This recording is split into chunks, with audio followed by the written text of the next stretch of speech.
पुंडलिकवरदार विठ्ठल श्री ज्ञानदेव तुकाराम, पंढरीनाथ भगवान की जय, माऊली ज्ञानेश्वर महाराज की जय, जगद्गुरु तुकाराम महाराज की जय, सद्गुरुनाथ भगवान की जय। हरि ओम तत्सत।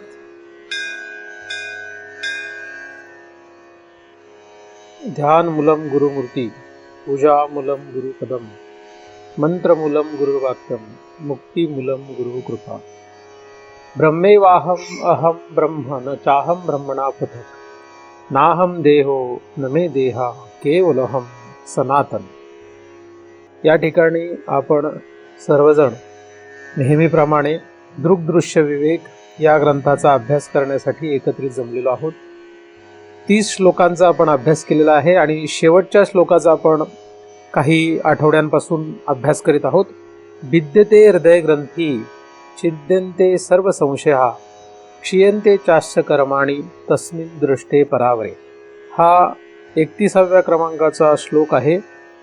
हा श्लोक म्हणजे मुंडकोपनिषदामधला मंत्र जसाच्या तसा घेतण्यात आलेला आहे। वास्तविक जेवढे काही ग्रंथ आपण वाचतो हे सर्व ग्रंथ, त्या ग्रंथामध्ये येणारा अभ्यास हा उपनिषद म्हणजेच वेदामधूनच आलेला आहे।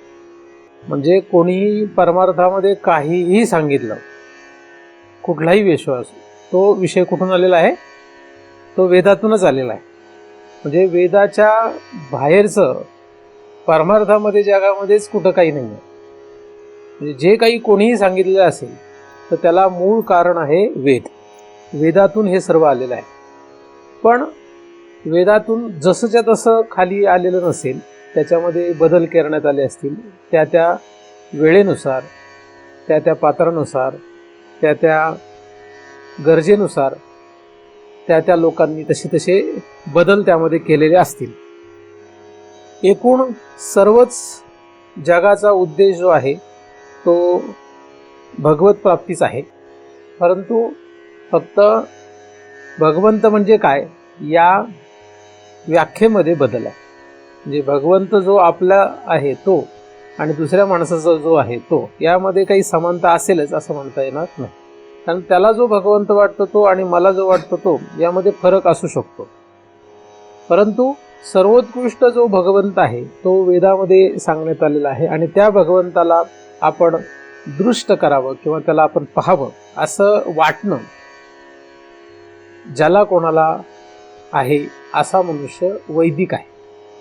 म्हणजे वेदाने सांगितलेल्या भगवंताच्या प्राप्तीची इच्छा ठेवणारा कोणीही असला तरी तो वैदिकच आहे, किंवा तो वेदाला मानतो कारण की वेदामध्ये सांगितलेल्या भगवंताच्या प्राप्तीची त्याला इच्छा आहे, म्हणून तो वैदिक आहे असं आपण म्हणू शकतो। व्यवहारामध्ये परमार्थ करणाऱ्यांमध्ये ही व्याख्या कदाचित मान्य होणार नाही। कारण वैदिक म्हणजे काय असं जर विचार केला तर वेदाचे नियम पाळणारा वगैरे वगैरे ब्राह्मण व्यक्ती किंवा द्विज अशी त्याला काहीतरी अट असू शकते।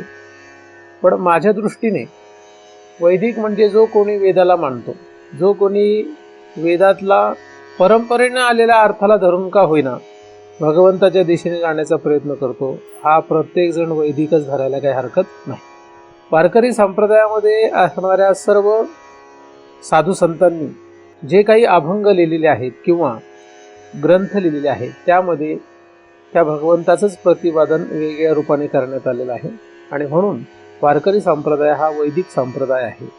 जरी वारकरी संप्रदायामध्ये असणारे साधू संत हे प्रत्येक वर्णामधले असले तरी सुद्धा, स्त्री आणि पुरुष असे दोन्ही प्रकारामध्ये असले तरी सुद्धा, वारकरी संप्रदाय हा वैदिक संप्रदाय आहे।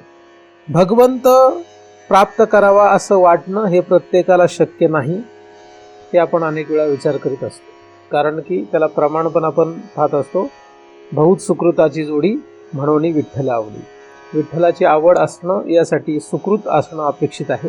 ज्यांचे सुकृत या जन्मी किंवा पूर्व जन्मांमध्ये नाहीत अशा व्यक्तींना भगवंत आवडणं अशक्य आहे।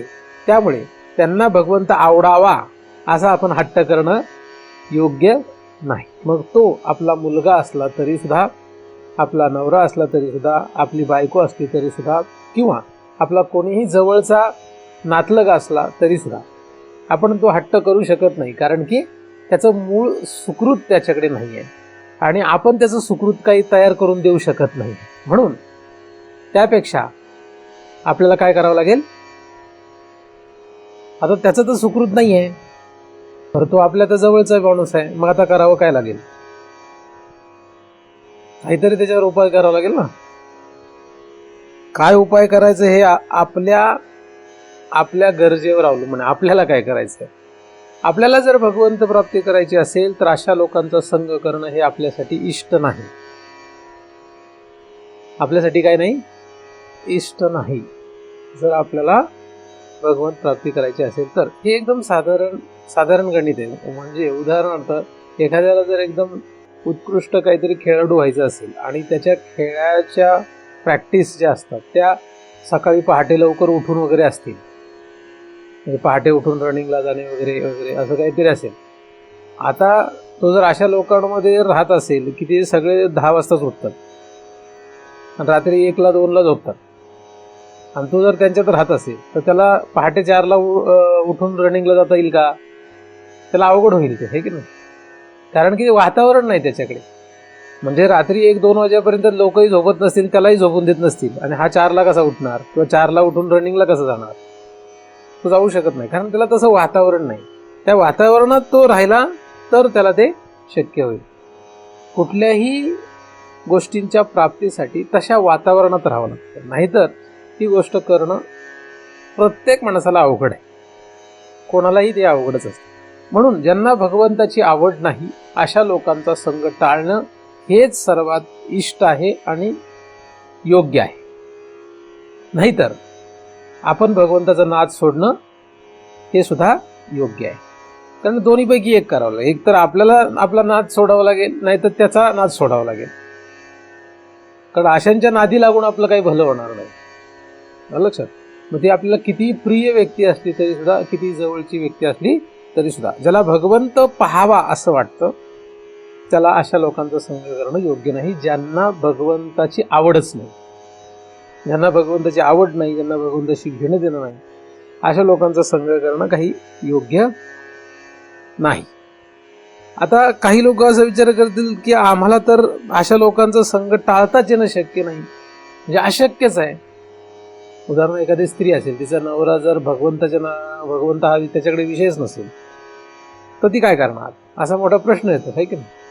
मग त्या ज्या गोष्टी आहेत त्या अतिशय अवघड आहेत किंवा अवघड होऊन जातात. अशा लोकांनी स्वतःची साधना वाढवण्यापलीकडे काही पर्याय राहत नाही. आपण आपली साधना वाढवल्यानंतर आपोआप त्याच्यातून काहीतरी मार्ग निघू शकतो. पण आपली जर इच्छा तेवढी दृढ नसेल तर आपण त्यांच्या नादी लागून त्यांच्या दिशेने जाण्याची शक्यता नाकारता येत नाही. कारण की 99 कांदे जर चांगले असतील आणि एक कांदा जर सडला तर 99 चांगले कांदे एका कांद्याला नीट करू शकत नाहीत. आता 99 संख्या जास्त आहे ना, पण तरी करू शकत नाही. कारण का, सडण्याची जी प्रक्रिया असते ती एकाकडे जरी असली तरी ते सगळ्यांचा नाश करून टाकते. त्याचप्रमाणे आपल्यासाठी भगवंताच्या दिशेने न जाणारे सगळी माणसं सडल्यासारखीच आहे. कारण भगवंत प्राप्ती हाच वारकरी संप्रदायाचा हेतू आहे. जर तुम्ही वारकरी संप्रदायामध्ये येऊ इच्छिता, म्हणजे माळ घातली म्हणून तुम्ही आहात असं मी म्हणू शकत नाही. जर तुम्ही वारकरी संप्रदायात येऊ इच्छिता तर तुम्हाला भगवत प्राप्ती हाच तुमचा विषय असावा, तोच असणं अपेक्षित आहे. आणि या श्लोकामध्ये सुद्धा तोच विषय आहे. तस्मिन् दृष्टे परावरे या शेवटच्या भागामध्ये दृष्ट हा शब्द जो आहे तो भगवंत पाहणं किंवा भगवंताला प्राप्त करणे असा आहे. तो हरे श्रीहरी पाहिला, असा आपण मागील चिंतनामध्ये सुद्धा अभंगाचा विचार केला होता की पाहिला म्हणजे पाहणं आपल्याला काय करणं गरजेचं आहे. म्हणून रोजच्या जगण्यामध्ये, रोजचं जगणं होत असताना भगवंत प्राप्त व्हावा किंवा भगवंताला आपण पाहावं अशी आंतरिक इच्छा वाढवणं किंवा आंतरिक इच्छा असणं हे काही अशक्य नाही आहे. म्हणजे स्त्रियांनी स्वयंपाक करीत असतानाच भगवंताच्या प्राप्तीसाठी इच्छा ठेवणं आतमध्ये हे काय अशक्य नाही आहे. जसं संसार करताना आपण सगळी कामं करीत असताना आपल्या आतमध्ये पैशाची इच्छा ठेवतो की आपल्याला एवढे पैसे मिळावे, असे पैसे मिळावे, इत्यादी इत्यादी अनेक प्रकारच्या इच्छा आपण ज्या असतात त्या आतमध्ये जसं सगळं आयुष्य जगत असताना ठेवत असतो. मग त्याचप्रमाणे भगवंताच्या प्राप्तीची इच्छा सर्वच आपलं कर्म करीत असताना आपण आतमध्ये ठेवू शकतो. पण फक्त त्याने काही होणार नाही.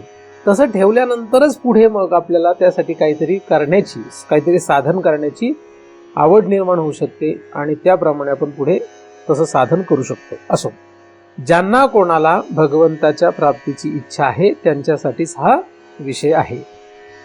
परमार्थ हा त्यांचाच विषय आहे. आता या भगवंताच्या प्राप्तीने किंवा हा भगवंत दृष्ट झाल्याने आपल्याला काय फल मिळतं याचा आपण पहिल्या भागामध्ये विचार थोडक्यात केला होता. त्या प्रत्येकाचा आपल्याला बारकाईने विचार करायचा आहे. बरोबर ना? आपण प्रत्येकाचा बारकाईने विचार केलेला नाही, फक्त एक तिघांचाही सहज विचार आपण केला होता. भगवंत जर तुम्हाला प्राप्त झाला तर 3 पैकी एक गोष्ट होणार किंवा 3ही होणार. काय होणार? विद्यते हृदय ग्रंथी, हे एक फल आहे. भगवंताच्या प्राप्तीतून हृदय ग्रंथीचा भेद होणं हे एक फल आहे. दुसरं फल काय? छिद्यन्ते सर्व संशया, हा दुसरा. म्हणजे हे तरी होईल किंवा हे तरी होईल किंवा दोन्ही होईल, एक जरी झालं तरी काम झालं. आणि तिसरा भाग काय? क्षीयन्ते चास्य कर्माणि, कर्माचा क्षय होणे. म्हणजे यावरूनच आपण आधी असा विचार केला होता की भगवंताच्या प्राप्तीची इच्छा किंवा भगवंत पाहावा हे कोणाला वाटू शकतं? या 3 पैकी एकाला वाटू शकतं. म्हणजे हे 3 पैकी एक फल ज्याला पाहिजे त्याला भगवंत प्राप्तीची इच्छा असते. हे 3 पैकी एकही फल तुम्हाला नको असेल किंवा तुम्हाला माहीतच नसेल तर तुम्ही भगवंताच्या प्राप्तीची इच्छा ठेवणारे नाहीत. फक्त परमार्थ नावाखाली काहीतरी सात्विक व्यवहार करीत आहात असं आपण म्हणू शकतो. तिघांना आपण 3 वर्गामध्ये टाकू शकतो. एक उत्तम अधिकारी, एक मध्यम अधिकारी आणि कनिष्ठ अधिकारी. ज्याला कर्माचा क्षय व्हावा असं वाटतं तो कनिष्ठ अधिकारी आहे. ज्याला सर्व संशय नष्ट व्हावेत असं वाटतं तो मध्यम अधिकारी आहे. आणि ज्याला हृदय ग्रंथीचा नाश व्हावा असं वाटतं तो उत्तम अधिकारी. याचा अर्थ हे असंच धरायला पाहिजे असं नाही, आपण काहीतरी एक संगती म्हणून हा विचार करीत आहोत. अधिकार भेद या ठिकाणी जो आपण मानतो आहोत तो धरायलाच पाहिजे असं काही आपला हट्ट नाही, पण एक संगती म्हणून आपण 3 भागामध्ये याची विभागणी केलेली आहे. आपले कर्म थांबावेत असं माणसाला कधी वाटतं? म्हणजे आता बास असं कधी वाटतं? आपण याचा मागे विचार केलेला आहे, पण पुन्हा एकदा थोडासा विचार करू. आपण आता जे काही धावपळ करतो किंवा जे काही करतो ते करीत असताना आता बास, असं आता नको असं कधी वाटतं? जे तुम्हाला जे वाटलं असेल तर सांगा. बळच म्हणजे विचार करून बुद्धीला ताण देऊन नका सांगू. तुमचं खरंच जर तुम्हाला जगताना असं वाटलं असेल की आता बास, आता नाही करायला पाहिजे, आता काही इच्छा नाही करायची. आपण जे काही कामं करतो, जे काही करीत असतो, हे करीत असताना आपल्याला कधी वाटतं की आता नको करायला, बस झाला. जे तुमच्या अनुभवात आहे तुम्ही सांगू शकता, कल्पना करून सांगू नका. नसेल आलं तर काही प्रॉब्लेम नाही की नाही असं कधीच वाटलेलं नाही, उलट असं वाटतं छान चाललंय, मस्त चाललंय, अजून चांगलं करावं, अजून धावपळ करावी किंवा अजून करत राहावं, अजून हे कामावं, अजून ते करावं असं वाटू शकतं. झोपताना काय वाटतं? काय वाटतं? आता ते झोपण्याचा विषय झाला. हा, ते थकल्यामुळे झालं. तुम्ही म्हणजे शरीर थकले की तुम्हाला असं वाटतं रात्री दिवसभरात काम करून करून करून थकले, मग आता हातपाय हलत नाहीत म्हणून आता झोपावं वाटतं, कारण झोपलं नाही तर उद्या परत काम नाही करता येत. थकल्यामुळे वाटतं. बरं, आपण एक कारण असं घ्यायला हरकत नाही. थकलं, जेव्हा थकलो आपण त्यावेळेस वाटतं. मग तरुण मनुष्य असो, लहान मनुष्य असो किंवा हे, पण त्याला तसं वाटतं वगैरे नाही, त्याला झोपावं वाटतं, त्याला हे बास करावं असं नाही वाटत. थकला नसता तर कदाचित तो रात्रभर जागतो. म्हणून बरेचसे लोक थकले नाही तर रात्री 1-2 वाजेपर्यंत जागतात. दुपारी झोपतात म्हणा, दुपारी जे झोपलेले असतात ते रात्री 2-2 वाजेपर्यंत जागतात. त्यातल्या त्या स्त्रियांचं त्याचं जास्त असं असतं, पुरुषांचं तसं नसतं. स्त्रिया दुपारी 2 तास झोपतात, मग रात्री 12 का 1 वाजले काय काही हरकत नाही. आणि त्यांच्यासोबत मग ते एकटे झोपत नाही, त्याला मुलांनाही झोपवतात. मग मुलगाही रात्र उशीरपर्यंत जागतो. असं फक्त स्त्री आणि लहान मुलाचंच असतं असं नाही, पुरुषाचं पण काही लोकांचं असतं. ज्यांना ड्युटी उशिरा असते ते लोक काय हरकत नाही थकल्यामुळे, पण वास्तविक त्यांना ते काम बंद करावं असं वाटलेलं नाही. त्यामुळे तसं ते कारण नीट धरता येणार नाही, बरोबर. त्यामुळे एवढं काय धरता येणार नाही. काय येतो हा हे कारण आहे. तुमचंही कारण आहे, ते कारण आहे, पण त्याच्यामध्ये दुसरा एक भाग सांगितला. ते कारण नाही असं नाही, ते एक कारण आहे. आता तुम्ही म्हणता वीट आला एखाद्या गोष्टीचा, तर वीट यायला पण काही कारण असतात. कुठल्या गोष्टीचा वीट काय येतो? वीट येण्यामागे कारण असतं की ती वस्तू जी आहे ती आपण जेव्हा पुन्हा पुन्हा आपल्याकडेच राहते त्यावेळेस आपण त्याला वीट येतो, म्हणजे कंटाळतो त्याला. वीट काय येतो? वीट येण्याला बऱ्याचशा वेळेस काय असतं की विटतो आपण त्या वस्तूला, म्हणजे बराच काळ ती वस्तू आपल्याच ताब्यात राहिली की आपल्याला त्याचं वीट यायला लागतं. असं वाटतं की आता काय उपयोग नाही दिसत. तर हे एक कारण असतं त्याला, म्हणजे ती वस्तू आपल्या मालकीमध्ये बराच काळ राहिली की तिचं वीट येण्याची शक्यता असते. हे एक कारण वीट येण्यामागे आहे. शक्यतो दुसरं काही कारण नसतं वीट येण्यामागे. कुठल्या गोष्टीचं वीट काय येईल आपल्याला, म्हणजे विटतो माणूस त्या गोष्टीला. रोजच तुम्हाला समजा भोपळ्याची भाजी दिली, सकाळी भोपळा, दुपारी भोपळा, रात्री भोपळा, सकाळी भोपळा, दुपारी भोपळा, रात्री भोपळा, तर काय होईल? मग वीट येईल त्या भोपळा. आता भोपळा नको असं तुम्ही म्हणाल, बरोबर का नाही? रोजच भोपळा दिला तर आपल्याला ते शक्य होणार नाही. जे उदाहरण भोपळा होऊन जाईल. त्याच्याऐवजी तुम्हाला आवडणारा पदार्थ तुम्ही घेऊन बघा, तो रोजच सकाळ दुपार संध्याकाळ, सकाळ दुपार संध्याकाळ असं तुम्ही जर 10 दिवस खाल्लं तर तुमचा कितीही आवडीचा पदार्थ असला तरी 11व्या दिवशी तुम्हाला काय होईल? उलटी व्हायला लागेल, म्हणजे वीट येईल त्याची. असं त्याचं होऊ शकतं. म्हणून तो पदार्थात बदल करून आपण खात असतो. म्हणून जर स्त्री हुशार असेल तर ती काय करते, तोच पदार्थ वेगळ्या पद्धतीने करून खायला घालते. मग काही वीट येत नाही एवढं त्याचं. म्हणजे भेंडीचीच भाजी करायची असेल तर किती प्रकारे करता येते? भरलेली भेंडी, चिरलेली भेंडी, म्हणजे अशी बारीक बारीक चिरून, ते वेगवेगळे प्रकार तुम्हाला माहिती आहे. मग वेगळ्या प्रकारे भेंडी जर केली तर मग एवढं वीट येत नाही त्याचं. म्हणजे पदार्थ तोच आहे, पण त्याला काय केलं, वेगळ्या पद्धतीने मांडलं तर वीट येत नाही. तर वीट येणं एक कारण असतं, आणि त्या वीट येण्यामागे अनेक कारण असू शकतात. त्यातलं एक आपण विचारात घेतलं, असे अनेक कारण असू शकतात. आता एखादी गोष्ट आपण जेव्हा करतो आणि ती केल्यानंतर ती आपली पूर्ण होत नाही, मग त्याच्यामध्ये आपल्याला ते नैराश्य. आता नैराश्य आल्यानंतरही आपल्याला त्या गोष्टीचं काय होतं, नकोशी वाटतं, नको वाटतं. म्हणजे अपयश, एखाद्या गोष्टीत अपयश आलं की नैराश्य. अपयश कशामध्ये येतं आपल्याला? आयुष्यामध्ये फक्त यशस्वी झाला आहे असं जगात एकही मनुष्य नाही, एकही माणूस नाही, कोणच नाही जो फक्त काय झालाय, यशस्वी झालेला आहे. म्हणजे त्याला अपयशच मिळालं नाही, कायम यशच मिळालं असा जगात एकही मनुष्य नाही. पण या गोष्टीचा विचार जरी केला तरी प्रत्येकाला वाटतं की मला प्रत्येक गोष्टीत यश मिळालंच पाहिजे. आणि ह्या काही फार मोठ्या गोष्टी असतात असं नाही, छोट्या छोट्या गोष्टी पण असतात. तर ती गोष्ट आपली पूर्ण नाही झाली, आपल्याला ते जर पूर्ण नाही झालं तर काय होतं, निराशा तयार होते, नैराश्य तयार होतं.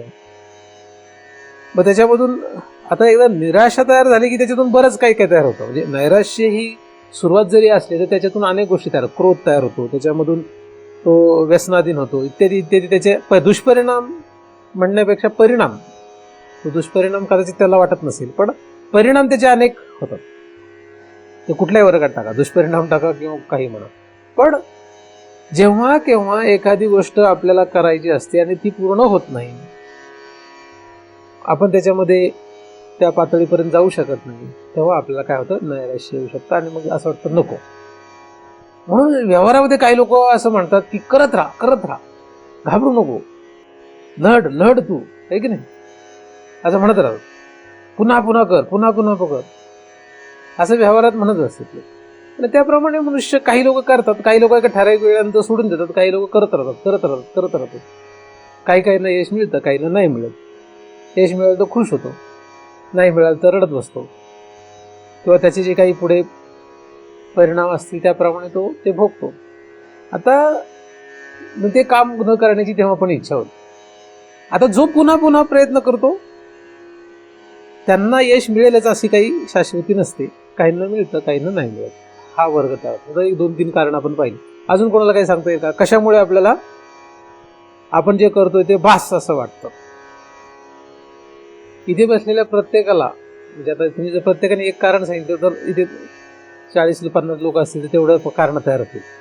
तुम्ही घरात जाऊन कोणाला सगळ्यांना विचारलं की तुम्हाला कधी वाटलंय का आता नको करायला, बस आता नाही, काही इच्छाच नाही करत, असं कधीतरी वाटतं का? असं वाटतं.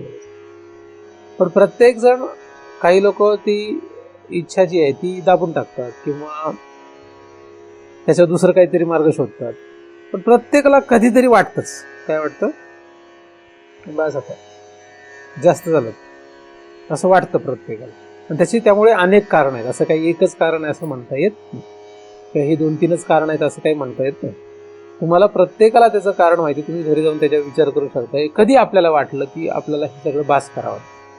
तर मनुष्य जेव्हा खूप दुःखी होतो, कुठल्याही कारणाने होता, मग त्याला त्या काम केल्याने यश मिळालं नाही म्हणून तो दुःखी हो,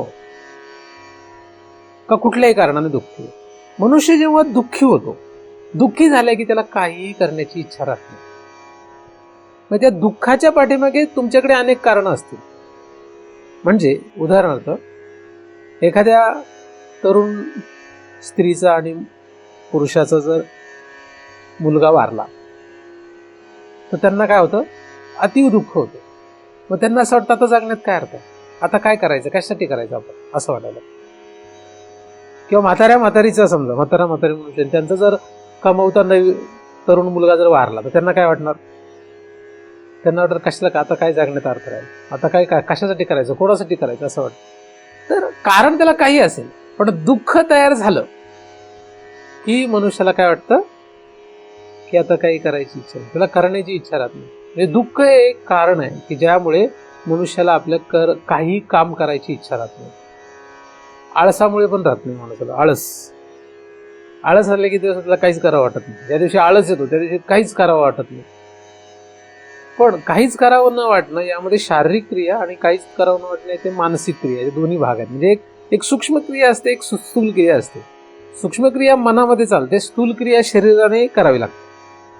तर दोघांनाही आळस येऊ शकतो, पण आळस काही एवढं आपलं महत्वाचं कारण नाही. ते कायम राहत नाही, कधी येतं कधी जातं, ते सगळ्यांनाच असतं. पण दुःखाच्या वेळेस मात्र माणसाला खरंच असं वाटतं की आपण हे करायलाच नको, आता काही करायची इच्छा नाही. कोणी ओरडलं आपल्यावर, कोणी रागावलं आपल्यावर, तरी आपल्याला काय होतं, ते करायची इच्छा राहत नाही. म्हणजे आपण चांगलं नीट व्यवस्थित करण्याचा प्रयत्न करतो आणि आपल्याला जर कोणी रागावलं तर काय होतं, ते काम करण्याची इच्छाच राहत नाही. समजा तुम्ही काहीतरी काम करताय आश्रमाचं किंवा माझ्याशी संबंधित, आणि मी जर तुमच्यावर रागावलो काहीतरी कारणाने, तर तुम्हाला असं वाटतं जाऊ दे, काय करायचं आपण, आता ठीक आहे तुम्ही महाराज आहे म्हणल्यानंतर महाराज आहे म्हणून तरी करणार. पण प्रत्येक वेळेस आपण असं करत नाही, आपल्याला ती करण्याची इच्छा राहत नाही. मग आपण मनातल्या मनात असं म्हणतो, आता इथून पुढे बघ मग मी कसं करतोय काम, आहे की नाही. जे ऑफिसमध्ये वगैरे आपण असं असतं, बॉस जर आपल्यावर रागावला तर आपण त्याला काय म्हणतो मनातल्या मनात, आता इथून पुढे मग बघ मी कामच करतो तुझं. मग तो काही काम धड करीत नाही किंवा आपण काही काम धड करीत नाही, बरोबर. तर काम जे आहे कुठलंही, म्हणजे कर्म, आपण जे काही कर्म करतो, जे काही क्रिया करीत असतो, ती करण्या पाठीमागे आपल्याला सुखी पहिल्यांदा असावं लागतं. आपण जर नीट आहोत, सुखी आहोत, धड आहोत, तर आपण मस्त मजेत सगळं करणार. जर आपण दुःखी झालो तर आपण जगातलं कुठलंही काम असो, आवडीचं काम सुद्धा आपल्याला काही करावं वाटत नाही. दुःख हे काय, त्याच्यामध्ये कारण. किंवा दुःख मिळेल, ह्याच्यामुळे दुःख मिळेल हे जर आपल्याला स्पष्ट झालं तर आपण ते करणार नाही, ते करण्याची इच्छा आपली राहते. जर हे काम केल्यानंतर आपल्याला दुःख मिळणार आहे हे आपल्याला जर ठाम निश्चय झाला तर आपण ते करणार नाही. मग कुठलंही काम असो त्याच्यामधून आपल्याला काय होणार असेल, दुःख प्राप्ती होणार असेल, म्हणजे आपल्याला मानसिक त्रास होणार असेल, बौद्धिक त्रास होणार असेल, शारीरिक त्रास होणार असेल, कुठल्याही प्रकारचा त्रास होणार असेल तर आपण ते काम करत नाही, ते काम करण्याची आपल्याला इच्छा राहत नाही. शरीर जेव्हा दुखतं, म्हणजे शरीर थकतं, तेव्हा ते दुखतं, म्हणजे काय झालं, ते दुःख झालं. त्यावेळेस हे मनुष्य काही करत नाही. म्हणजे आजारी असेल किंवा कुठल्या प्रकारची व्याधीने त्याला ग्रस्त केलं असेल तरी त्याला काही करावं वाटत नाही, काही करण्याची इच्छा राहत नाही. शरीर जेव्हा क्षीण होतं, म्हणजे शरीर जेव्हा जर्जर होतं, तेव्हा त्याला काही करायचं असलं तरी सुद्धा त्याला करता येत नाही, त्याला काय होत नाही, करता येत नाही. पण त्याला तरुण असला, शरीर तरुण आहे, पण त्याला रोग काहीतरी आहे, म्हणजे किंवा व्याधी लागली आणि त्याच्यामुळे तो दुःखी झाला, तर त्याला काही करावं वाटत नाही, काही करण्याची त्याला इच्छा राहत नाही. तर दुःख हे एक कारण आहे की ज्याच्यामुळे आपल्याला काहीही करण्याची इच्छा राहत नाही. मग त्याला दुःखी माणसाला जर तू म्हटलं की अरे हे खा, तरी तो म्हणतो जाऊ दे नको. त्याच्या आवडीचा पदार्थ द्यायला लागला तरी तो खात नाही. रडणाऱ्या दुःखी माणसाच्या पुढे तुम्ही काहीही ठेवा, त्याला त्याच्यामध्ये रस राहत नाही, त्याचा रस त्याला नष्ट होतो, बरोबर का नाही? हे असं कायम राहत नाही, पण असं होतं. तर हे एक कारण आहे की ज्याच्यामुळे त्याला त्याचं काम, त्याचं कर्म, त्याची क्रिया हे काय करावं वाटतात, बस असं वाटतं बंद करावं. आणि जगामध्ये सगळ्यात मोठं कारण हेच आहे की ज्याच्यामुळे काही करण्याची इच्छा राहत नाही. सगळ्यात मोठं कारण हेच आहे. आता दुःख जे आहे, ह्या दुःखाची प्रत्यक्षात आपण ते भोगणं, प्रत्यक्षात ते आल्यानंतर असं वाटणं, हे कुठपर्यंत टिकेल? जिथपर्यंत ते दुःख आहे तिथपर्यंत टिकेल. दुःख जर नष्ट झालं तर पुन्हा आपल्याला ते करावं वाटणार आहे. कुठलंही काम आपण जेव्हा बंद केलं दुःखामुळे, तर दुःख नाहीसं झालं की आपण पुन्हा नव्या जोमाने ते करू शकतो. दुःखाचा नाश झाल्याने ते आपल्याला पुन्हा करण्याची नवीन इच्छा तयार होऊ शकते, पुन्हा आपण त्या कामामध्ये मग्न होऊ शकतो. त्या दुःखाचा परिणाम जितका काळ राहील तितका काळ तो नीट करणार नाही, पण दुःख एक दिवस असं होतं की संपूर्ण तो त्याचं निघून गेलं तर मात्र तो पुन्हा पहिल्यासारखं काम करू शकतो.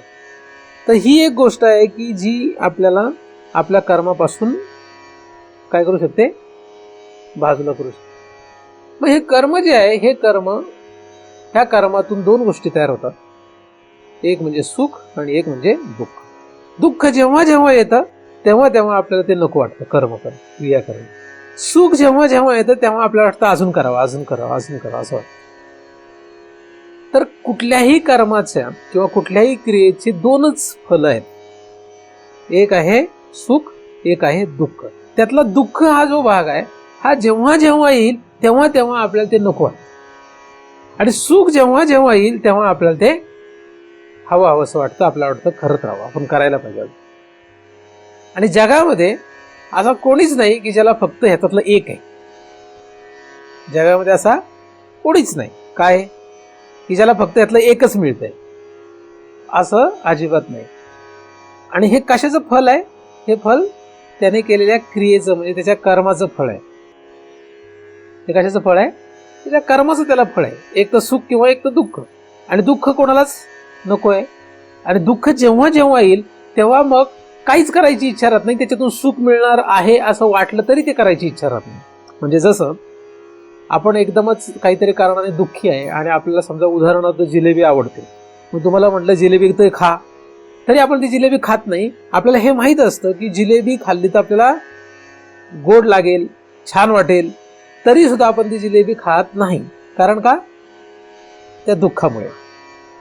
म्हणजे दुःख असताना कुठल्या तरी क्रियेने सुख मिळेल असं वाटलं तरी त्या क्रियेमध्ये सुख वाटत नाही. दुःखी माणसाला त्याच्या आवडीची क्रिया जरी करायला लावली तरी त्याला त्याच्यातून सुख मिळत नाही, कारण तो दुःखी असतो. म्हणून त्याचं मन, त्याची बुद्धी, त्याची इंद्रिये हे सर्व जे आहे ते त्या दुःखामध्ये डुबलेले असतात, म्हणून तसं होतं. तर सुख आणि दुःख ह्या दोन गोष्टींवर सगळं जग चालतं. आणि हे सुख दुःख जे आहे ते त्याच्या कर्माने, त्याच्या क्रियेने तयार होतं. माणूस कधीही दुःखाची अपेक्षा ठेवत नाही, प्रत्येक जण सुखाचीच अपेक्षा ठेवतो. पण जगामध्ये दुःख आल्याशिवाय राहत नाही. म्हणून जेव्हा जेव्हा दुःख येणार तेव्हा तेव्हा त्याला असं वाटणार की हे कर्म नको, हे क्रिया नको, असं त्याला वाटणार. ज्याच्यामुळे दुःख आलंय ते कर्म ओळखणं, ती क्रिया ओळखणं अवघड आहे. ते जर ओळखता आलं असतं तर जगातल्या सगळ्या माणसांनी बरोबर शोध लावून त्याचा विषय संपून टाकला असता. काय? दुःख ज्याच्यामुळे येतं ती क्रिया बरोबर नेमकी ओळखून त्याचा निर्णय लावणं हे काय आहे? अशक्य आहे. आणि ते जर शक्य झालं असतं माणसाला तर काय झालं असतं? जगातल्या सगळ्या माणसांनी दुःख ज्याच्यामुळे निर्माण होतं त्या क्रिया काय केल्या असत्या? पूर्णतः बंद करून टाकल्या असत्या. त्या फार अवघड आहे शोधणे आता. पण असं होणारच नाही. जगामधली कितीतरी माणसं अशी आहे की ते लोक काय करतात? ते शोधतात, प्रयत्न करतात. कारण प्रत्येक जण आपण साहजिकच तो प्रयत्न करणार की आपल्याला दुःख का आलं, मग आपण त्याचं काय करतो? शोध लावायचा प्रयत्न करतो, कशामुळे दुःख आलं असेल. मग प्रत्येक जण आपापल्या बौद्धिक क्षमतेप्रमाणे त्याचा शोध लावतो. म्हणून मग काही माणसं जी हुशार असतात ती सांगून जातात की असं केलं की दुःख येईल, असं केलं की तुला दुःख होणार आहे, असं केलं की तुला यातनं येणार आहे. मग ज्याची ज्याची बौद्धिक क्षमता तेवढी असते समजून घेण्याची आणि आचरण करण्याची, ते लोक काय करतात, तसं कर्म करीत नाही आणि म्हणून त्यांना तेवढं दुःख मिळत नाही. पण प्रत्येकाची क्षमता तशी नसते, ते काय तसे ऐकतीलच असं नाही, तर ते काय ऐकतातच असं नाही. कारण कुठलंही असो, सगळेच ऐकत नाहीत की असं करू नका, असं केलं म्हणजे काय होईल, दुःख येईल.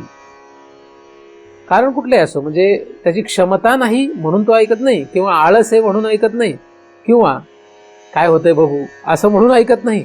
काही कारण असो, पण त्या काहीतरी कारणाने तो ऐकत नाही. बरोबर का?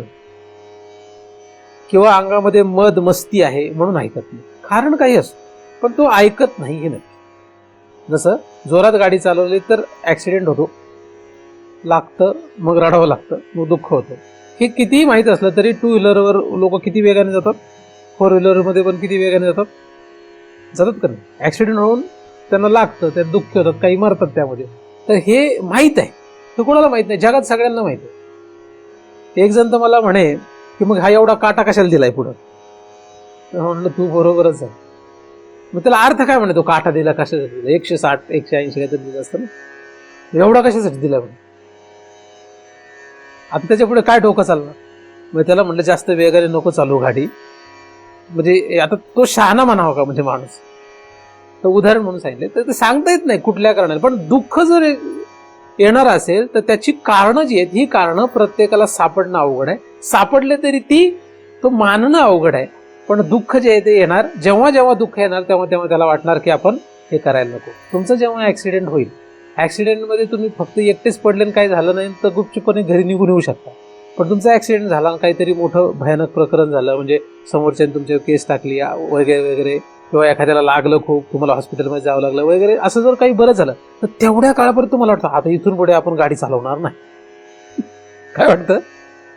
काय नाही, 1 महिन्याने तुम्हाला वाटतं मी पायलटच आहे. होतं का नाही असं?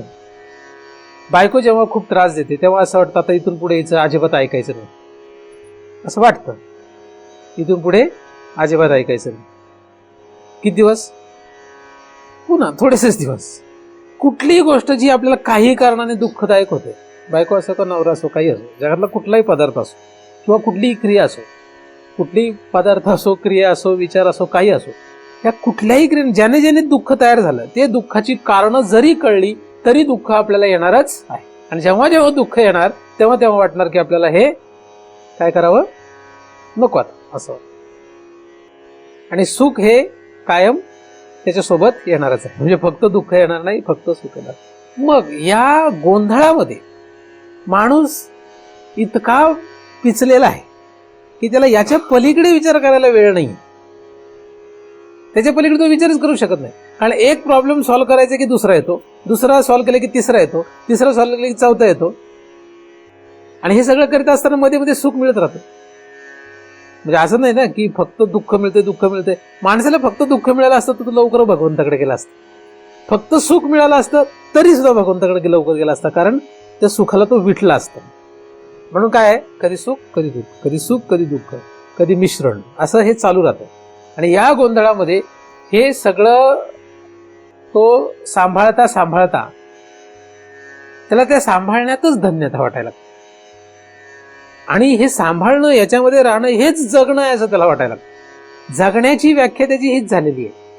प्रत्येक माणसाची जगण्याची व्याख्या हीच झालेली आहे की काहीतरी अडचणी येतात त्याच्यावर मात करायची, काहीतरी अडचणी येतात त्याच्यावर मात करायची, काहीतरी अडचणी येतात त्याच्यावर मात करायची. आणि हे करीत असताना सुख पण मिळतं, मग ते सुख भोगायचं. असं करत आयुष्य म्हणजे काय, जगणं म्हणजे काय, अशी प्रत्येकाची व्याख्या सगळ्यांची समान आहे, काही वेगळी नाही आहे. फक्त यांची दुःख वेगळी असतात, यांच्या अडचणी वेगळ्या असतात, त्यांच्या अडचणी वेगळ्या असतात, तेवढाच फरक आहे. पण आतमध्ये अंतःकरणामध्ये होणारा सुख आणि दुःखाचा भोग सगळ्यांचा समान असतो. म्हणजे तुमच्या आतमध्ये जे दुःख होणार ते दुःखच, माझ्या आतमध्ये जे दुःख होणार ते पण दुःखच, तुमच्या आतमध्ये जे सुख होणार ते सुखच, आणि माझ्या आतमध्ये जे होणार ते सुखच. तुमचं दुःखाचं निमित्त वेगळं असेल, माझं दुःखाचं निमित्त वेगळं आहे. तुमचं सुखाचं निमित्त वेगळं आहे, माझं सुखाचं निमित्त वेगळं आहे. निमित्त बदलतं पण आतमध्ये भोग तोच होतो. पण या सुखदुःखाच्या गोंधळामध्ये माणूस इतका गुरफटून गेलाय की त्याला ह्याच्या पलीकडे काहीतरी विचार करावा असं वाटत नाही. मग जेव्हा केव्हा हा गोंधळ पाहून तो वैतागतो. आता वीट तुम्ही म्हटलं तसं, म्हणजे किती दिवस हे करायचं असं? कारण नुसतं दुःखाने तो वैतागलेला असेल, विटलेला असेल, कर्माला वैतागलेला असेल, तर तो काय करेल? ते दुःख गेले की पुन्हा तो सावध होतो. दुसरं दुःख आलं, पुन्हा विटेल, निराश होईल, पुन्हा उठेल, पुन्हा तयारी करेल. असं करत करत करत करत किती वेळा? हे जन्मानुजन्मी आपण हेच करतो. कधीतरी अशी एक वेळ येईल, कधीतरी अशी एक वेळ येते की जेव्हा त्याला असं वाटायला लागतं हे किती काळ करायचं म्हणजे आपण असं. एकदा झालं, दोनदा झालं, तीनदा झालं, मग त्यावेळेस तो वैतागतो. पण त्याला वैताग येऊ शकतो, त्याला वीट येऊ शकतो की हे काही आता योग्य नाही. किती वेळ करणार आपण? पण हे कोणाला वाटेल? हे सगळ्यांना वाटत नाही. जसं मी तुम्हाला उदाहरण म्हणून सांगितलं की व्यवहारामध्ये जी आपण दुःख भोगतो, तर दुःख भोगताना जी माणसं अतिशयच मूर्ख आहेत की ज्यांची बौद्धिक क्षमता नाही, काहीच नाही, त्यांना किती दुःख आले ते त्यांना काही वाटतच नाही. आणि त्यांना कारण जरी सांगितले त्यांना काहीच वाटत नाही. त्यांना ते कारणही समजत नाही आणि ते कारणाचा ते दूर करण्याचा विचारही करू शकत नाही. ते काय करू शकत नाही? त्याचा विचारही करू शकत नाही. मग पुन्हा ते त्याच मार्गावर राहतात, कारण त्याची तेवढी ऐपतच तेवढी असते. त्याला कारण काही पण असतील. एखाद्या मनुष्य जो आहे तर समजा तरी काही कामच नाही केलं तर त्याला त्याची जर हातावरचं पोट असेल, त्याला कामच नाही केलं, त्याला दुःख येणार आहे, कारण त्याला ते खायला नीट मिळणार नाही वगैरे वगैरे, त्याच्या अनेक अडचणी तयार होणार. आता त्या माणसाला कोणी जरी समजावून सांगितलं तू नीट रोज काम कर, तरी बरीचशी माणसं अशी असतात ती कामात जात नाही. म्हणजे मी अशी लोक पाहिले ज्यांच्या हातावर पोट आहे, दिवसाला पगार मिळतो किंवा आठवड्याला पगार मिळतो, रोजंदारीवर काम करतात, पण ही माणसं 4-4 दिवस गायब जातात, 4-4 दिवस कामच करीत नाहीत. आणि त्यांना सगळ्यांनी समजून सांगितलं अरे बाबा नीट काम कर, पोरं बाळ आहे, सगळ्यांची व्यवस्था, तुझी व्यवस्था, तरी नाही करीत. म्हणजे ही काय परिस्थिती आहे की त्याची क्षमताच नाही, त्याला ते कळतच नाहीये. हे जसं व्यवहारात आहे तसं पुढे गेल्यानंतर हा जो एवढा मोठा खेळ आहे ह्याच्यामध्ये आपण का करायचं एवढं? म्हणजे जीवन किंवा आपलं जगणं जे आहे हे फक्त यासाठी आहे का की एक अडचण येणार तिला सोडवायची, दुसरी अडचण येणार तिला सोडवायची, तिसरी अडचण येणार तिला सोडवायची, असं मरेपर्यंत करायचं? म्हाताऱ्या माणसांच्या अडचणी संपल्यात का? तुम्हाला कोणाचे संपलेत का? इथे म्हातारे लोक बरेचसे दिसतात, अडचणी संपलेच नाहीत. नाही, आता समजा शारीरिक व्याधीचं सोडू, सगळ्यांना ते एजिंग इफेक्टमुळे होणारच आहे. म्हणजे तुमचं वयोमानाने जे शारीरिक व्याधी सोडून तुमच्या जगण्यातल्या अडचणी कुठल्या संपल्या? अशा आहेत का संपल्या? आता म्हणजे संपल्या असं काय आहे का? काहीच नाही. कधी संपणार माहितीच नाही, कधी संपणार.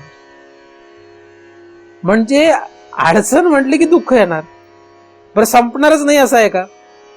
तात्पुरते संपणार का?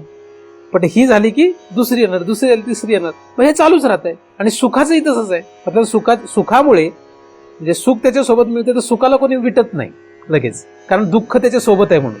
तर ह्या सुखाला कोणी वैतागत नाही, सुखामुळे कोणाला निराशा येत नाही, सुखामुळे कोणी त्रस्त होत नाही. त्यामुळे सुखाचा बाजूला मी विषय ठेवतो, दुःखाला धरून बोलतोय. पण सुख आणि दुःख ह्या दोन गोष्टी अशा आहेत आपल्या आयुष्यामध्ये की ज्या सतत चालू राहणार. आणि या गोंधळामध्ये कधीतरी आपल्याला वाटायला पाहिजे की नक्की आपण हे का करायचं. असं जेव्हा कोणाला वाटेल तेव्हा त्याच्या शरीरामध्ये विवेक नावाची गोष्ट जागृत होते. काय होते? विवेक. त्याला म्हणतात विवेक, की का करायचं हे. असं त्याचा विचार आला की त्याचा विवेक जागृत झाला म्हणून समजायचं. आणि अशा इथे बसलेल्या प्रत्येकाच्या आतमध्ये कधी ना कधी येतोच. फक्त तो काय होतो? टिकत नाही. त्या रोजंदारी करणाऱ्या माणसासारखं आपलं आहे. त्यालाही वाटतं मी आता काम करीन रोज, तर ते काही करू शकत नाही. तर हा जो विवेक आहे, या विवेकाने सुद्धा आपल्या या कर्माचा नाश व्हावा असं वाटतं. तर एक प्रमुख कारण आहे दुःख, दुसरं कारण आहे विवेक. विवेक जर जागृत झाला. तिसरं कारण आपण धरायचं म्हणून धरू शकतो, कोणीतरी आपल्याला सांगितलं म्हणून. जसं मी तुम्हाला सांगतोय, आता मी सांगितलं म्हणून तुम्हाला वाटेल की आपल्याला ह्या कर्माचा क्षय करायला पाहिजे, कर्माचा नाश करायला पाहिजे. असं मी म्हटलं म्हणून तुम्हाला वाटेल. माझ्यावर जर तुमची श्रद्धा असेल तर, तुमची माझ्यावर श्रद्धा आहे, तुम्हाला मी काय म्हणतो ते मान्य असतं किंवा तुम्ही माझं म्हणणं ऐकता असं धरून मी जर तुम्हाला म्हटलं की नाही कर्माचा क्षय करणं गरजेचं आहे, कर्मक्षय झाला पाहिजे, तर तुम्ही ऐकाल. पण हे कुठपर्यंत ऐकाल? जिथपर्यंत तुमची माझ्यावर श्रद्धा आहे. कुठल्याही कारणाने तुमची माझ्यावरची श्रद्धा संपली की तुम्ही माझं ऐकणार नाही. त्याला कारण काही होऊ शकतं, पण तुम्ही माझं ऐकणार नाही. किंवा सांगणारा निघून गेला किंवा आपण त्याच्यापासून दूर निघून गेलो तर आपण तो विचार करू शकत नाही. तर अशा 3 प्रमुख कारणाने आपण धरू शकतो की आपल्याला असं वाटू शकतं काय की आपलं कर्म जे आहे ते थांबलं पाहिजे, आता बस झालं पाहिजे. मग कुठल्याही कारणाने का होईना वाटू देत. त्यानंतर तो मनुष्य काय करू शकतो, त्याचा विचार करू शकतो की थांबणार कसं, हे कर्म जे आहे ते थांबणार कसं, त्याचा तो विचार करू शकतो. त्यातल्या त्यात विवेक हा सर्वश्रेष्ठ आहे. यासाठी उत्कृष्ट उत्तर आहे भगवत प्राप्ती. हा त्यातला काय प्रमुख विषय आहे. भगवत प्राप्तीनेच हे कर्म जे आहे त्याचा क्षय होतो. आता या कर्माचा एक साधारणपणे अभ्यास मी तुम्हाला सांगितला. त्या कर्माचे आपण थोडंसं पुढे जाऊन विचार करू. कर्म जे आहे हे प्रामुख्याने वेगवेगळ्या प्रकारामध्ये मोडण्यात येतं. त्याच्यामध्ये नित्य कर्म, नैमित्तिक कर्म, निषिद्ध कर्म, प्रायश्चित्त कर्म अशी त्याची विभागणी करण्यात येते. नित्य कर्म म्हणजे जे आपल्याला नित्य करायला पाहिजे. नित्य कर्मामध्ये आपण त्याची विभागणी करू शकतो की कुठले कुठले नित्य कर्म आहे. म्हणजे सकाळी उठल्यानंतर रोज देवाची पूजा करावी, आता हे समजा एक नित्य कर्म धरू शकतो. संध्याकाळी देवाला दिवा लावावा इत्यादी काय करतात नित्य कर्मामध्ये टाकू शकतो. नैमित्तिक म्हणजे कुठल्या तरी निमित्ताने, म्हणजे गावचा उरूस आहे म्हणून त्या दिवशी गावातल्या देवळात जाऊन देवाला नमस्कार करावा, हे काय झालं नैमित्तिक आहे. कुठल्या तरी निमित्ताने ती गावची यात्रा आहे म्हणून त्या दिवशी देवळात जाऊन नमस्कार देवाला करणे, हे नैमित्तिक आहे. निषिद्ध म्हणजे जे कर्म करू नये, जे कर्म केले असता आपल्याला दुःखच भोगावे लागते, त्याला निषिद्ध कर्म असं म्हणतात. प्रायश्चित्त कर्म म्हणजे आपण काहीतरी कर्म केलेली आहे की ज्या कर्माचं आता फळ आपल्याला दुःख मिळणार हे कळल्यानंतर त्या फलाची जी तीव्रता आहे किंवा त्याचा जो त्रास आहे तो कमी व्हावा म्हणून प्रायश्चित्त कर्म, किंवा त्या त्रासातून त्या फलामधून आपल्याला काही अंशी का होईना किंवा संपूर्णता का होईना जशी कशी असेल तशी मुक्तता व्हावी, त्याच्यातून आपण बाजूला पाडावं म्हणून आपण प्रायश्चित्त कर्म. म्हणजे चुकून जर आपल्या हाताने काहीतरी गुन्हा घडला तर त्यासाठी शास्त्रामध्ये काही प्रायश्चित्त कर्म. आता ही सगळी जी कर्म ही आपल्या मनाने आपण ठरवू शकत नाही. ही पूर्वापार आलेल्या साधू संतांनी अभ्यास करून जी सांगितलेली कर्म आहे ती याच्यामध्ये येतात. नित्य, नैमित्तिक, निषिद्ध, प्रायश्चित्त कर्म. आणि अशी कर्म जी आहे ती शास्त्रामध्ये सांगितलेली आहे. आपण जी कर्म करतो ही यामध्ये येत नाही. म्हणजे आपण हातपाय हलवतो हे कर्म त्यामध्ये खरं धरता येत नाही. परंतु जवळजवळ भारतामध्ये तरी परिस्थिती अशी आहे की आपलं जे काही जगणं आहे ते हे 4 पैकी कशात तरी बसतं. कधी याच्यामध्ये कधी याच्यामध्ये असं आपलं काही ना काही कारणामध्ये बसतं. आता ही एक विभागणी आहे कर्माची. कर्म हे काय एक विभागणी आहे. आता दुसरा भाग जो कर्माचा आहे तो क्रियमाण, संचित आणि प्रारब्ध अशी कर्माची विभागणी. आता पहिला भाग तुम्हाला जो सांगितला त्याच्यामध्ये कोण कुठलं कर्म कधी करणार हे काहीही सांगता येत नाही. कधी आपण नित्य कर्म करतो, कधी नैमित्तिक कर्म करतो, कधी निषिद्ध कर्म करतो, कधी प्रायश्चित्त कर्म करतो. आणि अजून एक कर्म आहे ते कुठलं आहे काम्य कर्म. काम्य कर्म त्याची बऱ्याच पद्धतीने विभागणी करता येते. काम्य कर्म, विहित कर्म. आता काम्य कर्म म्हणजे कुठली तरी इच्छा ठेवून कर्म करणे. आपण काहीतरी इच्छा ठेवूनच सतत कर्म करतो. तर ह्या सगळे जे कर्माची विभागणी यामध्ये आपण कुठे ना कुठे बसतोच. कायम एकाच कर्मात बसू असं नाही, कुठल्या ना कुठल्या विभागणीमध्ये आपण बसतो. तर हे सगळे जे कर्म आहेत ह्यामध्ये कुठलंही कर्म केलं तरी आपला हेतू मुळात काय आहे, ह्याच्यातून आपल्याला सुख मिळावं. बाकी कर्माचा काही हेतू नाही. कुठल्याही कर्मातून प्रामुख्याने हेतू काय आहे, सुख प्राप्ती हा त्याचा हेतू आहे, दुःख मिळू नये हा त्यातला हेतू आहे. मग काम्य कर्म असलं तरी त्याच्यातही तेच आहे, नित्य कर्म असलं तरी त्याच्यातही तेच आहे, नैमित्तिक असेल तरी तेच आहे, निषिद्ध कर्म जरी असेल त्याच्यातही तेच आहे. कारण निषिद्ध कर्म म्हणजे जे कर्म करू नये. आता ते कर्म का करू नये, कारण ते केलं तर दुःख येईल, ते केलं तर आपला पाप होईल, अशुभ असेल किंवा त्यापासून मग पुढे दुःख येईल. अशा कारणानेच ते करत नाही. म्हणजे सगळ्या कर्मांचा प्रामुख्याने हेतू काय, दुःख येऊ नये, सुख मिळावं. मग ह्या सगळ्या कर्मामध्ये आपण कुठेतरी बसतो. पण आपली परिस्थिती अशी आहे की आपल्याला कधीही असं होत नाही की आपल्याला फक्त सुख मिळालंय आणि दुःख मिळालंच नाही, असं कधीच होत नाही. म्हणजे काहीतरी तिथे होते चूक. काय होते? चूक होते. म्हणून तुम्ही जर याचा बारकाईने विचार करू लागले, विवेकाने जर असा विचार करू लागले, तर एक वेळ अशी येईल तुम्हाला असं वाटेल, असं लक्षात येईल की सुख आणि दुःख ह्या दोन बाजू आहेत. हे काय आहेत? ह्या काय आहेत? दोन बाजू आहेत. कधीच एक बाजू पुढे राहणार नाही. कधी ही येईल, कधी ती येईल, असं सगळ्यांचा अनुभव आहे.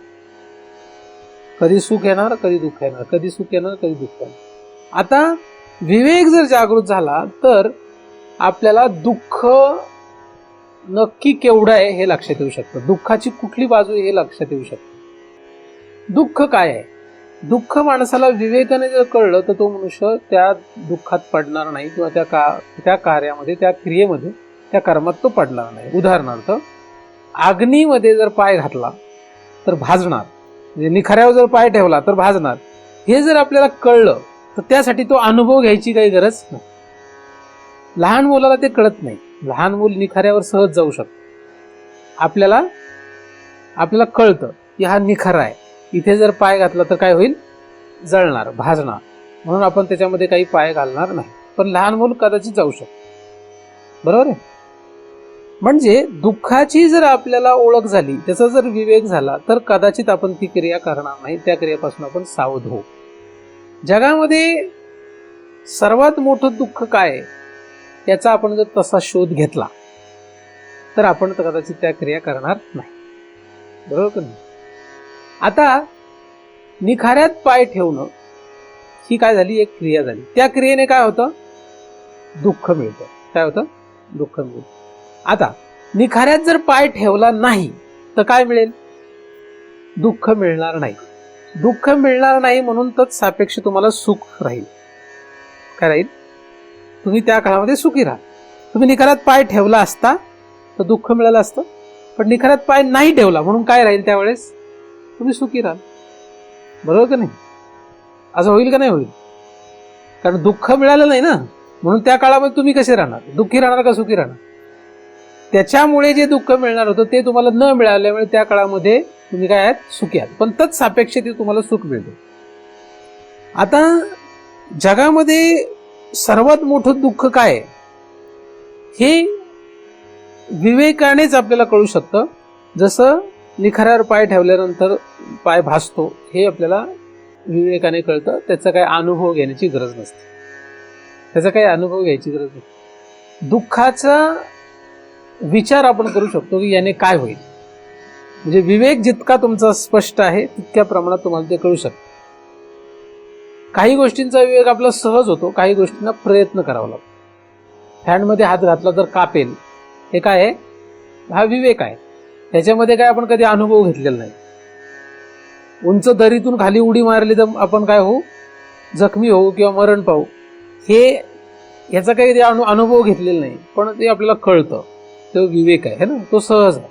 तर काही गोष्टींचा विवेक सहज होतो, काही गोष्टींचा विवेक सहज होत नाही. तर जगामध्ये सगळ्यात मोठं दुःख काय हा विवेक आपल्याला करता आला पाहिजे, किंवा हा विवेक आपल्याला कळला पाहिजे. तो कोणी सांगितल्याने कळलं तरी काय हरकत नाही, सांगितल्याने कळलं तरी काय हरकत नाही, स्वतःचा विवेक जागृत झाला म्हणून कळलं तरी हरकत नाही. कुठल्याही कारणाने काय होऊ देत, पण जगातलं सगळ्यात मोठं दुःख काय हे कळलं पाहिजे. सगळ्यात मोठं दुःख काय हे कळलं पाहिजे. तर सगळ्यात मोठं जे दुःख आहे ते साधू संतांच्या सांगण्याप्रमाणे काय आहे? जन्म मरण. सगळ्यात मोठं दुःख आहे जन्म मरण. आता जन्म मरणामध्ये त्यातला आपण एक पहिला भाग बघू शकतो. सगळ्यात मोठं दुःख आहे मृत्यू. हे काय? जगातलं सगळ्यात मोठं दुःख कुठलं असेल हा जर जगात कोणीही विचार केला, कसाही विचार केला, तर त्याला लक्षात येईल की मृत्यू हे जगातलं सगळ्यात मोठं दुःख आहे. कोणी मानो अथवा न मानो. मी तुम्हाला आधी सांगितलं, एखाद्याचा विवेक नसेल तर तो त्या मृत्यूमध्ये सहज जाऊ शकतो. जसं निखाऱ्यावर लहान मूल सहज पाऊल ठेवतं का? कारण त्यांचा तो विवेक नसतो, त्याच्यामध्ये तो विवेक नाहीये, तो विवेक जागृत होणे इतकी त्याची बुद्धीच नाही. म्हणून तो लहान मूल जसं निखाऱ्यात सहज पाऊल ठेवतो, तसं जगातले असंख्य जीव सहज मृत्यू रूपी निखाऱ्यावर पाय ठेवतात. जगामधले असंख्य जीव सहज त्या मृत्यूरूपी निखाऱ्यावर पाय ठेवित आहेत. त्यांच्या समोर अनेक लोक मारतायत तरी सुद्धा अनेक जण काय ह्या मृत्यूच्या दिशेने सहज चालले. मृत्यू हे शब्द जरी ऐकला तरी आणि विचार केला तरी भीतीदायक आहे. मृत्यू हा काय? मृत्यू ही काही चांगली गोष्ट नाही. मृत्यू ही चांगली गोष्ट नाही. ही डोळे उघडून शांतपणे ज्या ठिकाणी मयत झाली तिथे जाऊन बघा. तुम्ही मैतीला जाता पण उपयोग नाही तुमचा काही, पण तुम्ही काय पाहता तिथे जाऊन हे मला अजून कळलेलं नाही. ज्या ठिकाणी मयत झाली त्या ठिकाणी जाऊन जरा डोळे उघडा, बुद्धी जरा साबूत ठेवा आणि बघा काय झालंय ते. भयान परिस्थिती काय असते? भयान काय असते ते? भयानकता असते. मृत्यू ही भयानक गोष्ट आहे आणि जी सगळ्या जीवांना पुढे येणार आहे. कुठलं कर्म म्हणजे निखाऱ्यावर पाय ठेवून पाय भाजेल का नाही हे काही गॅरंटी नाही. कदाचित होईल, कदाचित नाही होणार. ह्या फॅनमध्ये हात घालून कापेल का नाही हे माहीत नाही, पण मृत्यू येणार आहे. मृत्यू येणार आहे. हाच अनुताप घेऊनही सावध. काय व्हायला लागतं? हा अनुताप आहे हे लक्षात घ्यावं लागतं.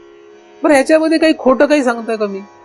किंवा कोणी साधू संतांनी याच्यात काही खोटं सांगितलेलं आहे? काहीच खोटं सांगितलेलं नाही. एकनाथ महाराजांनी लिहून ठेवलेलं आहे, सर्व संत महात्म्यांनी हे लिहून ठेवलेलं आहे ना. नको नको मना गुंतू मायाजाळी, काळ हा आला जवळी ग्रासाव्या. अनेक प्रमाण आहेत त्याला, सगळे प्रमाण मी काही सांगत नाही. पण मृत्यू जी आहे ही एकमेव अशी गोष्ट आहे की जी आपल्या समोर 100% आहे. ह्याला कोणीच नाही म्हणू शकणार. जसं मी तुम्हाला सांगितलं, पाय भाजेल का नाही, हात कापेल का नाही हे सांगता येत नाही. ते होईल किंवा नाही होईल सांगता येत. तुम्हाला तुमच्या कुठल्या कर्माने कुठलं दुःख होईल, किती होईल हे मला सांगता येणार नाही, तुम्हालाही सांगता येणार नाही. पण काय नक्की आहे, काय ठरलेलं आहे नक्की? मृत्यू हा येणार हे ठरलेलं आहे. पण परिस्थिती कशी आहे तुम्हाला मी सांगितलं. लहान मुलांची जशी परिस्थिती असते, त्यांच्यामध्ये ती बुद्धी नाही, त्यांच्यामध्ये विवेक नाही, ते सहजच फॅनमध्ये पण हात घालू शकतात आणि निखऱ्यावरही पाय ठेवू शकतात. तशी आपली परिस्थिती आहे. आपल्याला भीती नाही वाटत आहे. आपण एकदम निगरगठ्ठ आहे. म्हणजे त्याला शास्त्रामध्ये माया असं म्हणतात. आपण मायेने ग्रासलेलो आहोत. आपल्या समोर माणसं मरतात, आपल्या समोर माणसं मरतात वेगळ्या कारणाने का नाही मरत, आपल्या समोरच मरतात. आणि त्याच्या जगातलं कोणीच वाचू शकत नाही, कोणीही वाचवायला येऊ शकत नाही, कोणीच वाचवत नाही. तरी सुद्धा आपण या जगावर विश्वास ठेवलो, तरी आपल्याला असं वाटतं की जग म्हणजे चांगली गोष्ट आहे. ज्या जगाकडे आज या क्षणाला त्याच्यावर उत्तरच नाही, त्याच्यावर सोल्युशन नाही काही, पण त्या जगाबद्दल आपल्याला काय कौतुक आहे. ह्याच्यासारखी माया काय असेल, ह्याच्यासारखा मोठा खेळ काय असेल. बरं, मृत्यू तुम्ही बारकाईने तपासून बघा तुमच्या हृदयामध्ये. तुम्हाला मृत्यूची सतत भीती आहे. काय? सतत भीती आहे. असा जगात कुठलाच जीव नाही की त्याला कसली भीती नाही. मृत्यूची भीती नाही असा जगात कोणीच नाही. मग लोक म्हणतात, मग ते सैनिक लोक कसे काय गोळ्या खातात छातीवर, दुश्मनाच्या गोळ्या कशा काय खातात छातीवर. ते बारीक पोरासारखी स्थिती आहे, विवेक नाही. आणि जेव्हा गोळी लागतील, मरायची वेळ असती, तो देशाच्या स्वातंत्र्यासाठी म्हणा किंवा देशाच्या रक्षणासाठी म्हणा, तो काय करतो, त्याला सॅक्रिफाईस म्हणतात इंग्रजीमध्ये, तडजोड, त्याग करतो तो. पण त्याला यातना, त्याला दुःख होत. मृत्यू ही कोणालाच आवडणारी गोष्ट नाही. तो सैनिक असो का कोणी असो, तो कशासाठी तरी तडजोड करतो, कशासाठी तरी त्याग करतो. म्हणून तसं तो करू शकतो. त्याला यातना होत नाही असं अजिबात. मृत्यू ही सर्वांना यातना देणारी गोष्ट आहे. मग एखाद्याने हसत हसत मृत्यू आला असं जरी आपण म्हणतो की तो हसत हसत मरतोय, तरी सुद्धा तो कशाच्या तरी कारणाने, कुठल्या तरी कारणाने तडजोड म्हणून त्याने ते हसत हसत मृत्यूचा स्वीकार केलेला आहे.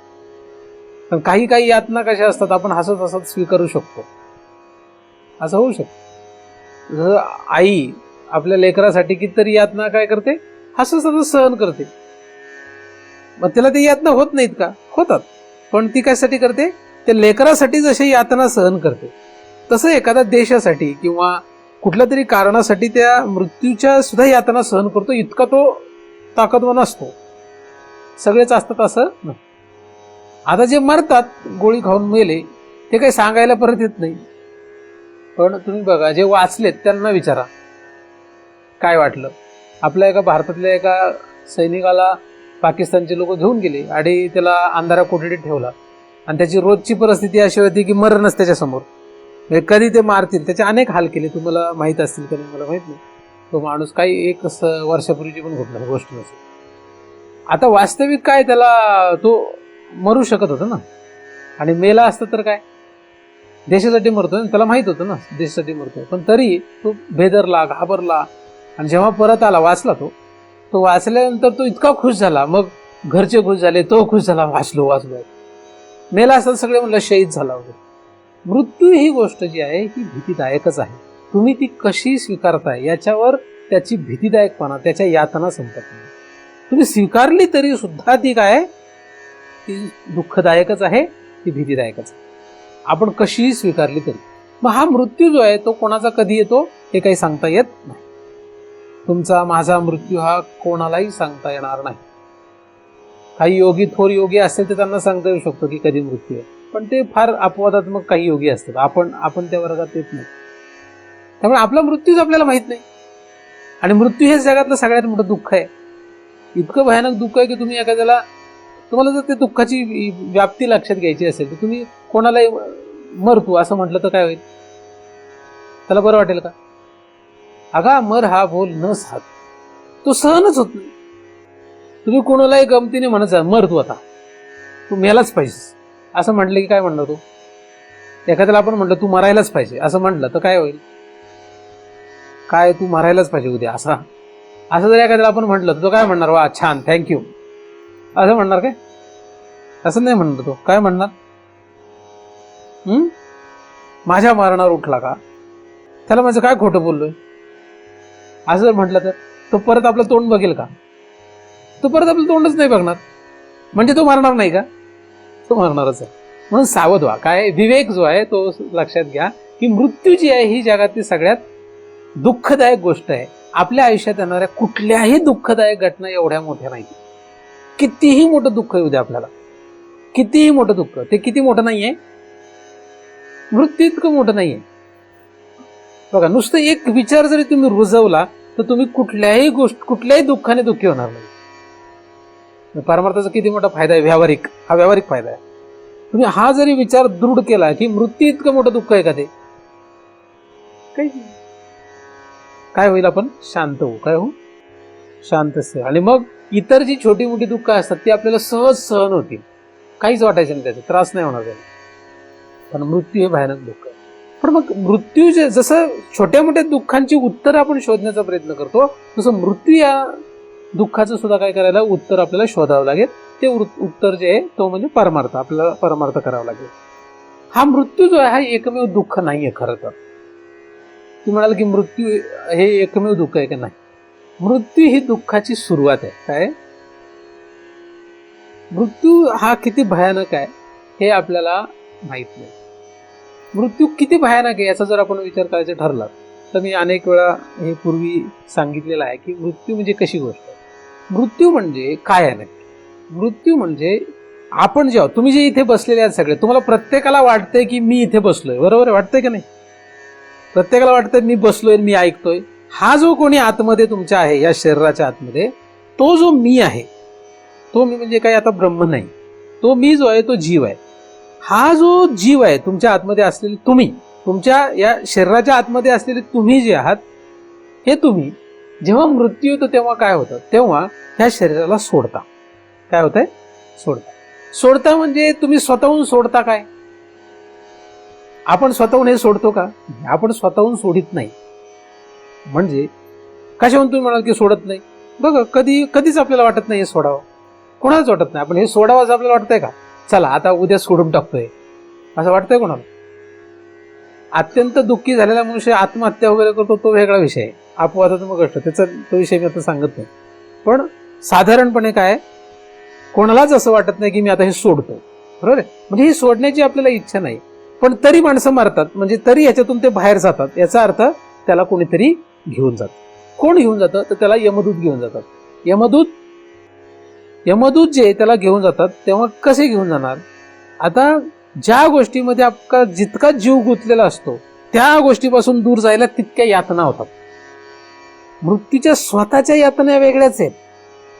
आपल्या स्वभावामुळे होणाऱ्या यातना निराळ्या आहेत. उदाहरणार्थ, व्यवहारामध्ये आपल्याला ज्या व्यक्तीवर प्रेम असतं, ज्या व्यक्तीवर आपले स्नेह जडलेला असतो, ज्या व्यक्तीशी आपलं नातं काहीतरी जुळलेलं असतं, किंवा त्या व्यक्तीच्या सभोवताली सोबत राहिल्यामुळे आपल्याला जे काही बरं वाटत असतं, अशा व्यक्तीपासून तुम्ही दूर जायला लागले, काय होतं त्यावेळेस? यातना होतात, सहन नाही होते, एकदम असं हृदयावर दबाव येतो का नाही? मग ती आई असो, बायको असो, नवरा असो, मुलंबाळ असो, नातेवाईक असो, कोणी असो, जगामधल्या ज्या ज्या व्यक्तीमध्ये आपला जीव गुंतला त्याच्यापासून दूर जाताना काय होतं? यातना होतं. आणि काही काहींच्या यातना तर ते एवढ्या वाढतात की जर तुम्ही हा भाग जर बघितला इथून लाल लाल होऊन जातो. काय होतं? आतमध्ये जर उघडलं तर तो एकदम रक्ताळलेला असेल, इतक्या यातना होतात काही नाही. होतात का नाही? म्हणजे आपल्या इष्ट व्यक्तीपासून दूर जाताना काय होतात? तीव्र यातना होतात का नाही? दूर जाण्याचा प्रसंग आला म्हणजे आईला मुलापासून दूर जायला लागलं, मुलाला आईपासून दूर जावं लागलं, अशा कारणाने त्या यातना होतात. कुठलंही नातं असो, ज्या ज्या ठिकाणी जिथे जिथे आपला जीव गुंतलेला असतो त्याच्यापासून दूर जाताना यातना होतात. मग तो माणसासारखाच पदार्थ असायला पाहिजे असं नाही, इतर प्राणी पण असू शकतो किंवा दुसरा जड पदार्थ पण असू शकतो. उदाहरणार्थ पैसे, एखाद्याचा पैशाचा जीव गुंतलेला असला. मी एक कुठला तरी पिक्चर बघितला होता, त्याच्यामध्ये त्याला पैशाची खूप हौस असते. तो जेव्हा मरतो तेव्हा तो टबमध्ये सुद्धा पैसे टाकतो, स्वतःला गोळ्या मारून घेतो वगैरे काहीतरी आहे त्याच्यामध्ये, मला एवढं आठवत नाही. पण तो जिथे मरतो त्या ठिकाणी तो त्याला स्वतःला बंदुकीने मारून घेतो काहीतरी करून.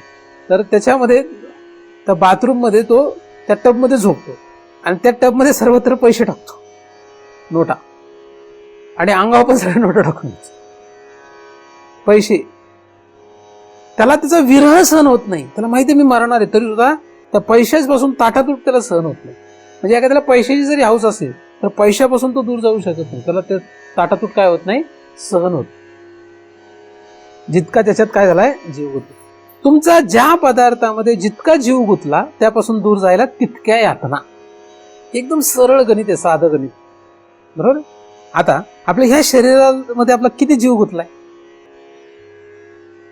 किती जीव गुंतलेला आहे? इतका जीव गुंतलाय की हे आणि आपण वेगळे आहोत हे आपल्याला तपासच नाहीये. आणि पंचीकरण तुम्ही 100 वेळा काय 1000 वेळा जरी वाचलं तरी सुद्धा तुम्हाला हे शरीर मी वेगळं आहे असं लक्षात येणार नाही. ते पाठ होईल फक्त. ते काय होईल? फक्त पाठ होईल. स्थूल शरीराने मी वेगळा आहे ते पाठ होईल. ह्या स्थूल शरीरामध्ये, ह्या शरीरामध्ये आपण इतका जीव गुंतवलेला आहे किंवा ह्याच्यामध्ये इतका जीव गुंतला की हे आणि मी वेगळं आहे असं वाटतच नाही. जसं नवरा आणि बायकोचं जर एकदम चांगलं जुळलेलं त्याची शाश्वती नाही, पण जुळलंच तर त्यांना असं वाटतं की मी म्हणजे ती आणि ती म्हणजेच मी, असं होतं ना. अर्धांगिनी म्हणतात त्याला. बायकोला काय म्हणतात? अर्धांगिनी. म्हणजे काय? तो आणि ती दिसायला दोन असतात एकच. चांगले जुळलेले नवरा बायको असतात का नाही? मग त्यांचा एकमेकांमध्ये जीव गुंतलेला असतो. तर जितका जीव गुंतलेला असतो तितकं दूर जायला काय होईल? यातना होईल. आता जर नवरा बायकोपेक्षा आई आणि लेकरू ह्यांच्यामध्ये पण असतो. लहान मूल समजा, आईचा जीव लेकरात किती असतो? नवऱ्यापेक्षाही जास्त असतो. तर लेकरामध्ये इतका जीव गुंतलेला असतो की त्याच्यापासून दूर जाण्याची कल्पनाच ती करू शकत नाही. कल्पनाच करू शकत नाही. अवघड दिसते काय?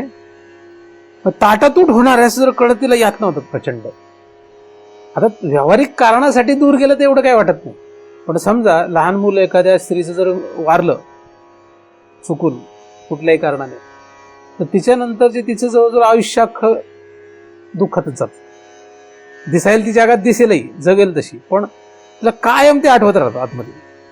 आणि चुकून जर दुसरं मूल तिला झालंच नाही मग तर तिचं तुम्ही सांगूच नका जगणं कसं. दुसरं मूल होणार असेल तर मग ते एवढं काय नाही, ते दुसऱ्या मुलावर जीव जडतो. हे पहिल्या मुलातून जीव जातो असं नाही, पण जर पुन्हा तिला मुलंच झालं नाही तर त्यानंतर ती अख्खं आयुष्य नीट जगू शकत नसते. काय ताटातूट जी असते ती इतकी भयानक आहे. जीव तेवढा गुंततो. तसं हे स्थूल शरीर जे ह्या स्थूल शरीरामध्ये आपला जीव इतका जडलेला आहे की हे आणि आपण वेगळं आहोत असं वाटतच नाही. जसं मूल आणि मी वेगळं आहे असं तिला वाटतच नाही.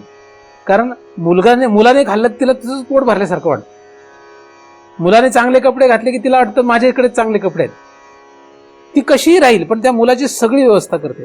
सगळ्या तिच्या त्या इच्छा ज्या आहेत त्या मुलामध्ये पूर्ण होतात. म्हणजे मुलगा किंवा मूल जे आहे, मुलगा मुलगी काय असो, त्या मुलाच्या सगळ्या इच्छा पूर्ण करण्यामध्येच ती धन्यता मानते. ती किंवा त्या मुलाचा बाप. शक्यतो आई जास्त हे असतं, जीव घेतलेला असतो, बापाचा नसतो असं नाही. तर तिचं काय होतं, त्याचं सगळं करणं म्हणजे तिला सुख वाटतं. इतका तिच्यात काय झालेला जीव गुंतलेला. तसं आपल्या या शरीरामध्ये इतका जीव गुंतलेला आहे की आपण ह्याला वेगळंच वाटत नाही, आपण हे एकच आहे असं वाटतं. मुलाला होणारा प्रत्येक त्रास त्या स्त्रीला स्वतःचाच त्रास वाटतो. मुलाला होणारे सगळे दुःख त्या स्त्रीला स्वतःचीच दुःख वाटतं. होतं ना सर? तसं या शरीराला होणारे सगळे त्रास आपल्याला काढतात आपले. तर ह्या शरीराशी आपण एवढे काय झालोय, तादात्म्य पावलेलो, एवढं त्याच्याशी आपण काय झालोय, अटॅच झालोय, इतकं त्याच्याशी गुंतलेलोय. आणि आता ह्याला असं वेगळं करता येणं फार कठीण आहे. म्हणजे असं च्युइंग गम घ्यावा आणि केसात लावून टाकावा. आता कसं होईल? आता तो च्युइंग गम काढायचं म्हणजे काय झालं, अवघड होऊन बसतं. च्युइंग गम जर तुम्ही केसात लावला तर अवघड होतं. सलाईन तुम्ही कधी लावला असेल तर तुमच्या हाताला जर केस वगैरे असतील तर त्या सलाईन लावल्यानंतर तो त्याच्याच काय होतो, तो त्याच्यापासून वेगळा पदार्थ आहे. ते चिकटपट्टी, ती चिकटपट्टी आपल्या हातापासून वेगळी असते, पण ती आता याला एवढी चिटकून बसते की त्याला जर काढायला लागलं तर खूप यातना होतात. काय होतात?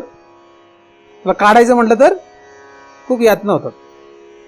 तसं या शरीरामधून तो जीव जेव्हा काढला जाईल तेव्हा काय होणार आहे, ताटातूट आहे ना ती, तेव्हा इतके यातना होतात की आपण विचारच करू शकत नाही आपण, एवढ्या यातना होतात. जगातलं इतकं मोठं दुःख कुठलंच नाहीये. आणि शास्त्रामध्ये काही ठिकाणी असलेलं आहे की तुमचे जर करवतीने हातपाय कापले तर किती यातना होतील, त्याच्यापेक्षा कैक पटीने जास्त यातना होतात.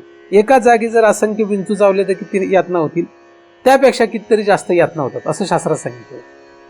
पण त्या यातना सांगायला तो शिल्लक राहत, रडायला तो शिल्लक राहत नाही, कारण तो रडू शकत नाही, कारण तो गेला.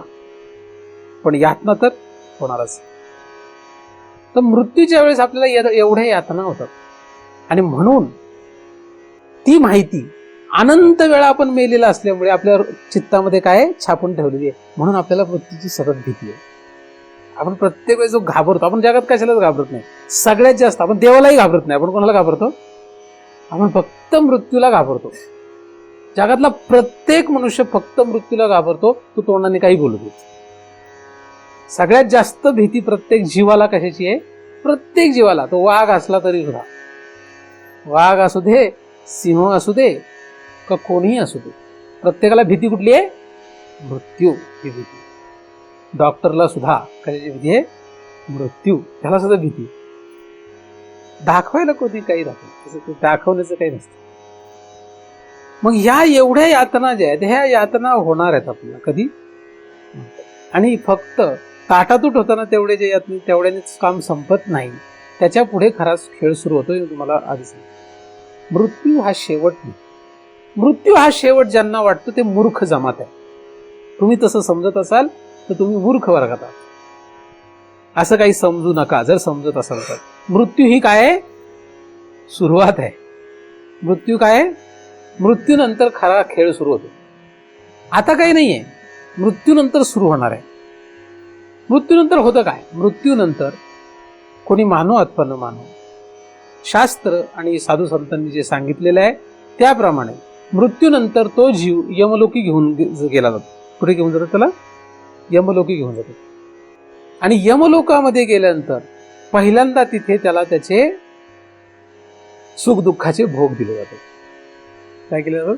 तिथे त्याला पहिल्यांदा सुख दुःखाचे भोग दिले जातात. प्रतिशरीर निर्माण करून त्याला तिथे सुख दुःखाचे भोग दिले जातात. ज्याचं जितकं जसं कर्म असेल त्याप्रमाणे तसे भोग होतात. हा काही काळ तिथे ट्रेलर येतो. काय तिथे फक्त आहे ना, स्टार्टर म्हणतात. जेवतात का नाही हॉटेलमध्ये? हॉटेलमध्ये जसं स्टार्टर मिळतो म्हणजे घेतो आपण. स्टार्टर खाता का नाही? तसं मृत्यूनंतर स्टार्टर मिळणार पहिल्यांदा. हॉटेलमध्ये गेल्यानंतर स्टार्टर खातो त्याप्रमाणे यमलोकी पहिल्यांदा काय होतो, स्टार्टर मिळतो खायला. मग साधू संतांनी अनेक वर्णन केलेलं आहे की उकळत्या तेलात टाकतात वगैरे वगैरे वगैरे बरंच काय काय काय काय. थट्टा करणारे लोक काही म्हणतात, तो काय पकोडा आहे का त्याला उकळत्या तेलात टाकला. हे थट्टा करणाऱ्यांचं काय सांगतात, कारण ते मूर्ख जमाती बनले. ज्ञानदेवांनी तुकोबांनी सुद्धा याचं वर्णन केलेलं आहे, तुम्ही अभंगांमध्ये पाहू शकताय.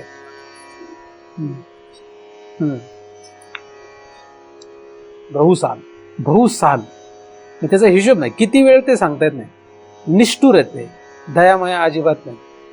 आपल्या जगामधला सगळ्यात नालायकामधला नालायक मनुष्य सुद्धा यमदूतापेक्षा चांगला आहे.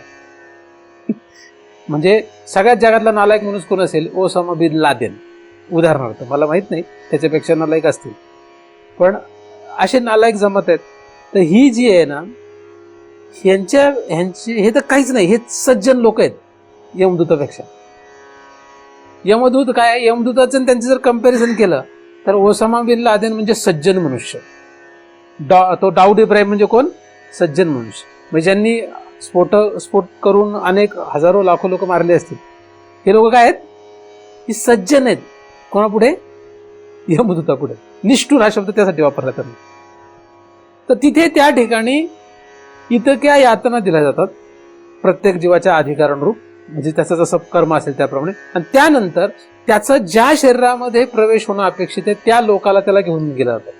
तो जर मृत्यू लोकामध्ये जन्म घेणं अपेक्षित आहे त्याला मृत्यू लोकात परत पाठवलं जातं. तो जर नरक लोकामध्ये जाणार असेल तर नरक लोकाला पाठवलं जातं. मृत्यू लोकामध्ये नरक योनीमध्ये जाणार असेल तर नरक योनीमध्ये पाठवलं जातं. कुत्रा, गाढव, डुक्कर इत्यादी इत्यादी अनेक प्रकारच्या योनी आहेत, त्यामध्ये त्याचा प्रवेश होतो.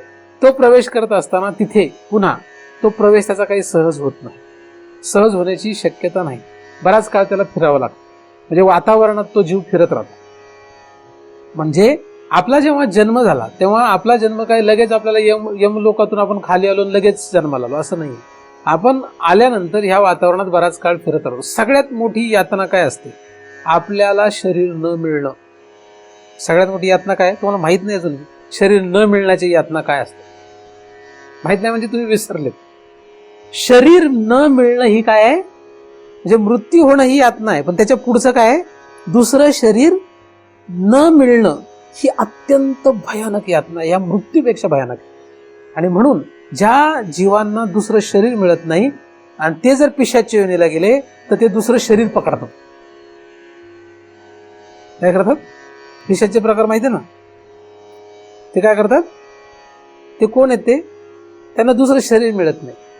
आणि म्हणून मांत्रिक वगैरे यांच्याद्वारे ते दुसरं शरीर मिळवण्याचा प्रयत्न करतात आणि मांत्रिकच्या थापाला बोलतात. मांत्रिक लोक नालायक वर्गातले लोक असतात, तर हे यांच्या थापांना बोलून ते काय करतात, दुसरं शरीर मिळतं. म्हणजे दुसरं शरीर न मिळणं हे काय आहे, मृत्यूपेक्षा जास्त भयानक यातना. म्हणजे कसं आहे की आपल्याला चांगले चांगले कपडे घालावे वाटतात पण आपल्याला अंग झाकायला पण कपडा नाही. काय परिस्थिती आहे, आपल्याला खूप चांगले चांगले कपडे घालावे वाटतात, अशी आपली खूप चांगली तीव्र इच्छा आहे, आणि आपल्याला अंग झाकायलाही कपडे मिळाना. तसं दुसरं शरीर न मिळणं ही अत्यंत भयानक यातना आहे. मृत्यूनंतर ती येते.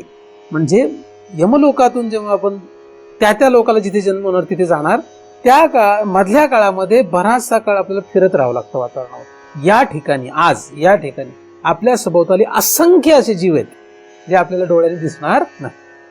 इथं किती जीव आहेत असे, तुमच्या अवतीभोवती, माझ्या अवतीभोवती किती जीव आहेत असे, भरगच्च भरलेले आहेत. तुम्ही वारुळातून मुंग्या कशा भरगच्च भरलेल्या दिसतील तुम्हाला. लाईटच्या किड्याखाली तुम्ही कधी बघितलंय, लाईट स्वेदज खाणी तुम्ही बघितली कधी, जेव्हा पाऊस पडतो गरमी होते तेव्हा लाईट जो असतो, लाईटचा पोल, त्याच्या खाली किती जीव जन्मले, किती असतात, ते असंख्य असतात. किती असतात, असंख्य जन्माला येतात. बारीक बारीक बारीक बारीक किडे असंख्य जन्माला, स्वेदज खाणी. तिथे का जन्माला आले तेवढे, तिथल्या स्वेदज खाणीमध्ये त्यांना प्रवेश करायला जागा मिळाली म्हणून एवढ्या एका लाईटच्या बाजूला हजारो जीव जन्माला येतात. म्हणून या ठिकाणी हजारो नाही, करोडो जीव आहेत आता, जे आपल्याला डोळ्याने दिसत नाही, की ज्यांना काय मिळत नाहीये, शरीर मिळत नाही दुसरं. पण ते सगळे पिशाच्या योनीला जात नाही. पण पिशाची योनी तर भयानक आहे, तो वेगळाच प्रकार आहे. पण आपल्याला दुसरं शरीर न मिळणं हे भयानक आहे. ह्या घराचा काय विचार करताय? आज तुम्ही रस्त्यावर राहिले तरी चालाल. फकीर लोक का फकीर झाले? साधू लोक साधू का झाले? ज्या घराचा विचार करत नाही, गुहेत राहतात, जंगलात राहतात, त्या वेडे थोडीच येते. घर आज आपल्याला घर नाही मिळालं तरी चालेल, रस्त्यावर राहायची पाळी आली तरी चालेल, पण परमार्थ करणं गरजेचं. आपल्याला ते लक्षात नाही, भान नाही, आपल्याला माहित नाही. काय मिळालं नाही तरी चालेल, हे घर नाही मिळालं तरी चालेल, असं घर मिळालं नाही तर काय यातना अजून ते जर विचार केला तर तुम्हाला ते लक्षात येईल. तिथपर्यंत लक्षात नाही. तुम्हाला हे माहित नाही, तुम्ही विचार केलेला नाही, तुम्हाला कोणी सांगितलं नाही, तुम्ही कुठं वाचलं नाही,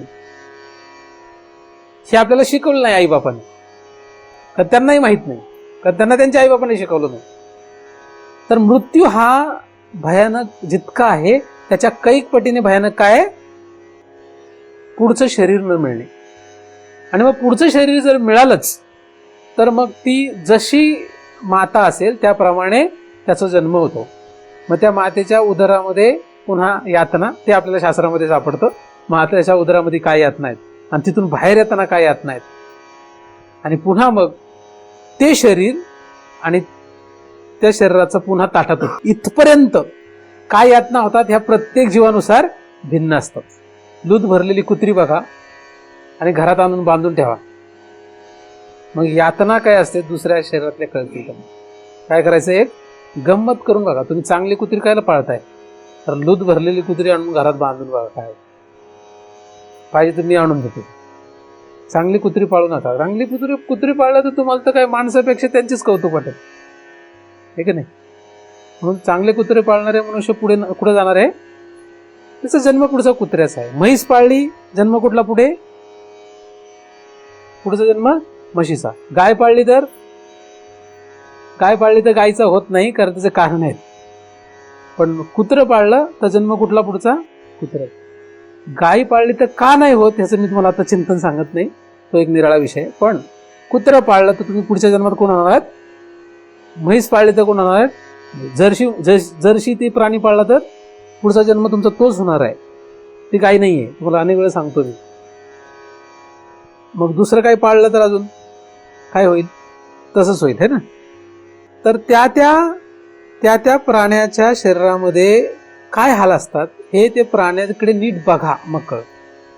मग कुत्र्या दूध भरलेली कुत्री बघा कशी आहेत, त्यांची परिस्थिती बघा काय. सापाची परिस्थिती बघा काय. साप असा, आपण साप बघतच नाही, आपल्याला सापाकडे बघायला सुद्धा भीती वाटते. सापाच्या अंगावरची त्वचा जेव्हा निघत नाही तेव्हा सापाला जे यातना होतात त्या मरणप्राय असतात. किती? आणि जेव्हा ती त्वचा बाहेर पडते तेव्हा तो छपळतो. तिथपर्यंत त्याला मरणप्राय यातना होतात. कोणाला? सापाला.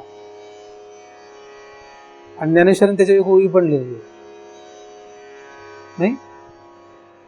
हे महाराज कुठून काय आणतात कळतच नाही. बघा, तुम्ही शोधल्यानंतर कळेल. तर साप बघा काय. साप जर त्वचा त्याची कात पडली बाजूला नीट तर तो फार नशिबान असतो. म्हणजे प्रत्येक कात टाकण्याच्या वेळेस त्याचा पुनर्जन्म होतो. काय होतं? इतक्या यातना होतात. कुठल्याही प्रकारची भूल न देता एखादं ऑपरेशन केलं, उदाहरणार्थ स्त्रीचं प्रसूती, तर त्यावेळेस काय यातना होतात ते स्त्रीला माहित असतं. किती यातना होतात. आकांत ते जन्मीय धाय मोकली, असं ज्ञानदेवाने लिहिलेलं आहे. किती होतो? आकांत होतो. एखादं ऑपरेशन म्हणजे आपलं पायाचं, हाताचं, कशाचंही भूल न जर केलं, भूल न देता, तर काय यातना होते? तशा यातना होतात ती. आणि त्याला तर काहीच म्हणजे पर्यायच नाही राहत. तर अशा असंख्य योनी आहेत, असंख्य शरीर आहेत की ज्याच्यामध्ये यातनांचा हिशोब नाही. मग या एवढ्या जर आपण दुःख बघितलं तर आपल्याला वाटेल का नाही आता या बाबा भास म्हणून? वाटेल का नाही? आता ह्या कर्माचा काय व्हावा? क्षय व्हावा, असं वाटेल का नाही? पण हे बघितलं तर वाटेल ना. ह्याच्याकडे डोळे उघडे ठेवून बघितलं तर वाटेल, पण ह्याच्याकडे बघतच नाही, मग कसं वाटेल? आपण टीव्ही बघतो, आपण तरुण माणसं बघतो, मौज मजा करणारी लोक बघतो, आणि ते बघून त्यांचं कौतुक वाटतं आपल्याला. मौज मजा करणाऱ्या लोकांचं कौतुक करू नका, उलट त्यांच्या नादी लागू नका. ते किती जवळचे असले तरी त्यांच्यापासून 10 हात दूर राहा. कारण ते मूर्ख वर्ग आहे. काय ते? मूर्ख वर्ग. तर त्यांना लक्षात येत नाही हे काय पुढे एवढं मोठं जग आहे, एवढं मोठं सृष्टी आहे, याच्यामध्ये काय परिस्थिती आहे पुढे हे लक्षात येत नाही. मग सुख जे आहे ते काय, सुख जे दिसतं ते किती आहे, सुख याच्या सापेक्ष जे आहे ते फक्त जवापाडे आहे, असं तुकोबाचा अभंग आहे. सुख पाहता जवापाडे दुःख पर्वता आहे पुढे. समाजामध्ये नुसते मौज मजेमध्ये रमलेले आहे, त्यांच्या नादी लागावं का नाही. ते लोक जी कर्म करतात, ते लोक जी मौज मजा करण्यामध्ये धन्यता मानतात, त्यांची कर्म बघून तुम्ही कर्माचा क्षय होऊ नये असं वाटू देऊ नका. हे बघा काय इकडे. आणि कधीतरी वाटलं पाहिजे की आपल्याला काय झालं पाहिजे, या कर्माचा क्षय झाला पाहिजे, थांबलं पाहिजे. हे काय झालं पाहिजे, थांबलं पाहिजे. आणि आपण जरी थांबवणार नाही, आपल्याला जरी थांबण्याची इच्छा नसेल तरी सुद्धा आपल्याला कोण थांबवेल, यमदूत. यमदूत आपल्या पुढे काय करतोय, वाट पाहतो आहे. महाराजांचं ऐकलं नाही तरी सुद्धा कोणाचं ऐकावं लागणार आहे, माझं तुम्ही काही ऐकू नका. मी काय म्हणतो का तुम्हाला ऐका म्हणून, मी तर कधीच नाही म्हणत. मग मजा करा, काय वाटेल ते करा. मी फक्त माहिती सांगतो ना. मी काय तुमच्यावर बळजबरी करू शकतो की नाही आताच करायचं, असं काहीच नाही. मी जर असं काय करायला लागलो, माझ्याकडे बोट दाखवाल, तुम्ही काय करताय असं होणार ना. म्हणून आपलं काय तुम्हाला वाटेल ते करा, तो तुमचा प्रश्न. पण सावध व्हा. काय व्हा, सावध व्हा. आणि कधी विचार करा, हा क्षणा करा, हाच करा विचार, करावया पार भवसिंधू. हा भवसागर जो आहे हा पार करण्यासाठी प्रयत्न करणं गरजेचं आहे. आणि भवसागर म्हणजे फक्त मनुष्यदेह नाही. मनुष्यदेह ह्या भवसागरातलं एक बिंदू मात्र ठिकाण आहे. ह्या अखिल ब्रह्मांडामधले मनुष्यदेह म्हणजे काय, एक बिंदू मात्र ठिकाण आहे. म्हणून आपल्या गोतावळा म्हणजे नगण्य आहे, काय गणतीच नाही त्यांची, काहीच नाही ते आपलं त्या एवढ्या मोठ्या. आणि त्याच्यात आपण गुंतलो, त्याच्यात गुंतून बसतो म्हणजे किती भयानक. त्याच्यातही विचित्र लोकांच्या नादी लागतो म्हणजे किती भयानक, त्याच्यापेक्षा भयानक. पण माझे शब्द बऱ्याच लोकांना काय झालेत, नुसते इकडून निघून जातात, तर काही उपयोग होत नाही त्यांचा. कोडके झाले लोक बरेचसे. त्यांना माहीत झालं महाराज बोलणार आहेत, आपण फक्त मनाव नाही घ्यायचं, एवढं काय मनाव घ्यायचं नाही आपण. अशी काहींची परिस्थिती झाली. तुमचा प्रश्न, हा माझा प्रश्न आहे. पण ही जी यंत्रणा आहे ही अशीच आहे. तुम्ही मान्य करा का करू नका याच्यावरती चालत नाही. म्हणून काय करायला पाहिजे, कर्मधर्म संयोगाने आपण ज्याच्यामध्ये आलेलो आहोत, जे करतो आहोत ते करीत असतानाच आपल्या आतमध्ये हा विचार दृढ करीत कर्मक्षय व्हावा असं वाटलं पाहिजे. ज्याला कर्मक्षय व्हावा असं वाटतं तो कनिष्ठ अधिकारी. काय कर्मक्षय म्हणजे स्थूल शरीराच्या क्रिया बंद होण्याची इच्छा होतील का नाही तो भाग निळा असतो. काही तो कुठं आव आणून अजून कामं काढतात, त्यांना गप बसायला आता काही सगळ्या दृष्टीने व्यावहारिक दृष्ट्या सुद्धा त्यांचं सगळं रिटायर झाले, पण त्यांना अजून कामं काहीतरी काढावे वाटतं. काही काम नसलं तरी बळच काढतात काम. आता हरिहरी करण्याची वेळ आहे. व्यावहारिक दृष्ट्या सुद्धा तुम्ही रिटायर झाले, पण अजूनही बायकोची व्यवस्था, मुलाबाळांची व्यवस्था, नातलगांची व्यवस्था, ह्याची व्यवस्था, त्याची व्यवस्था, म्हणजे दुर्दैवाची परिस्थिती. ही आनंदाची गोष्ट नाही आहे. आनंदित होणं का ह्या विचित्र गोष्टींमुळे. तरण्या माणसाचा आपण विचार करू शकतो, जाऊ त्याला अजून वाटतंय की आपलं अजून अख्खं आयुष्य. वास्तविक तरण्या माणसाने सुद्धा आज विचार करायला हरकत नाही. आणि कोणी सोड म्हटलं की लगेच सुटत नसतं कधी. म्हणून तरुण माणसाने आज विचार केला, चला आता महाराज म्हणतात आता लगेच करू, असं होणारच नाहीये ते. म्हणून ह्याचा विचार करा. आणि मृत्यू हा काही तरुण माणूस किंवा म्हातारा माणूस बघून येत नाही. मृत्यू असं येत नाही बरं की तरुण माणूस आहे का म्हातारा माणूस आहे, असं काहीच विचार करत नाही. मृत्यू ही ठरलेली वेळ आहे. तुमची वेळ, माझी वेळ मला माहीत नाही, तुम्हालाही माहीत नाही. त्यामुळे सावध व्हा, वेळ वाया घालू नका. प्रत्येक क्षण आपल्यासाठी महत्वाचा आहे आणि प्रत्येक क्षणाला हा विचार करीत जा की आपल्या कर्माचा क्षय केव्हा होईल. म्हणून जे लोक रिटायर झाले त्यांच्यावर भगवंताची कृपा झाली असं मी समजतो. किंवा जे लोकांची नोकरी गेली, ज्यांची नोकरी गेली त्यांच्यावर भगवंताची कृपा झाली असं मी म्हणतो. व्यावहारिक दृष्ट्या म्हणजे समाज आणि मी, माझ्यात खूप अंतर आहे ना. समाजाच्या विचारांच्या माझे विचार विरुद्ध आहेत. समाजात तुम्ही नोकरी गेली म्हटलं, अरे कसं झालं, नोकरी झाली, वाईट झालं. मी तर म्हटलं तुम्ही नोकरी गेली ना, तुम्ही मोठं त्यावेळेस फंक्शन करायला पाहिजे. लोक रिटायर झाल्यावर फंक्शन करतात, पण ते लोकांना खायला प्यायला घालायचं. कशासाठी करायला पाहिजे, आता पुढं काय त्याच्यासाठी करायला पाहिजे ना. पण पुढे दिशा जर बदलली, दिशा जर चुकीचीच राहिली परत, तर त्याला काय अर्थ नाही. काही काही लोक तुमचं रिटायर झालं तर कामं काय करायची, काम करायची. आता आयुष्यभर केलं नाही, आता तरी कर. आयुष्यभर परमार्थ केला नाही, आयुष्यभर काही शोध लावला नाही, आयुष्यभर याचा काही अभ्यास केला नाही, आता तरी करायला पाहिजे. तर जो कामातून बाहेर पडतो, जेवढं लक्षात ठेवा, आपण जेवढी आपली जबाबदारी कमी होते तेवढा भगवंताच्या दिशेने जायला पाहिजे. म्हणजे मुलगा झाला, मुलगी झाली, मुलाचं लग्न झालं, आनंद व्यक्त करावा. का आनंद व्यक्त करावा? बरं झालं, आता सुनेला त्रास द्यायला बरं झालं. आता भगवंताच्या दिशेने जायला आपल्याला वेळ मिळाली, आता आपण भगवंताच्या दिशेने जाऊ शकतो. असं मुलाचं लग्न झाल्यावर कोणाला वाटावं? आई बापाला वाटावं. मुलीचं लग्न झालं, काय व्हावं? आता बरं झालं, आपण आपली जबाबदारीतून मोकळे झालो, आता भगवंत हरी हरी करायला काही हरकत नाही, असं वाटावं. पण असं होतं का? असं होतं का? नाही होत, असं होत नाही. उलट मुलाचं लग्न झालं तो अजून गुंततो, मुलीचं लग्न झालं त्याच्यापेक्षा जास्त गुंततो. मग तुम्ही चाललेत कुठल्या दिशेने नक्की? आपण ते मग बाकीचे लोक काय म्हणतात? मृत्यूच्या नंतर बाकीचे काय म्हणतात? काय म्हणतील काय बाकीचे? मग असं समजू देत ना मेला म्हणून आमच्यासाठी. हा मी तर आमच्या नातेवाईकांना सगळ्यांना सांगून ठेवलं, काहींना प्रत्यक्ष काहींना अप्रत्यक्ष, तुम्ही समजून घ्या तुमच्यासाठी मेलं. त्याच्यानंतर काही लोकांना महाराज असं कौतुक वाटतं म्हणून ते म्हणतात आमचं नातेवाईक आहे असं म्हणतात. मग मी त्याला तू माळ आहे का तुझ्या गळ्यात? माळ असले तर मग तू आमचा बोलण्यापुरता तरी नातेवाईक आहे. ज्याच्या गळ्यात माळ आहे तो आपला बोलण्यापुरता तरी नातेवाईक. मग तो कुठल्या जातीचा आणि कुठल्या वर्णाचा आपल्याला काही घेणं देणं नाही.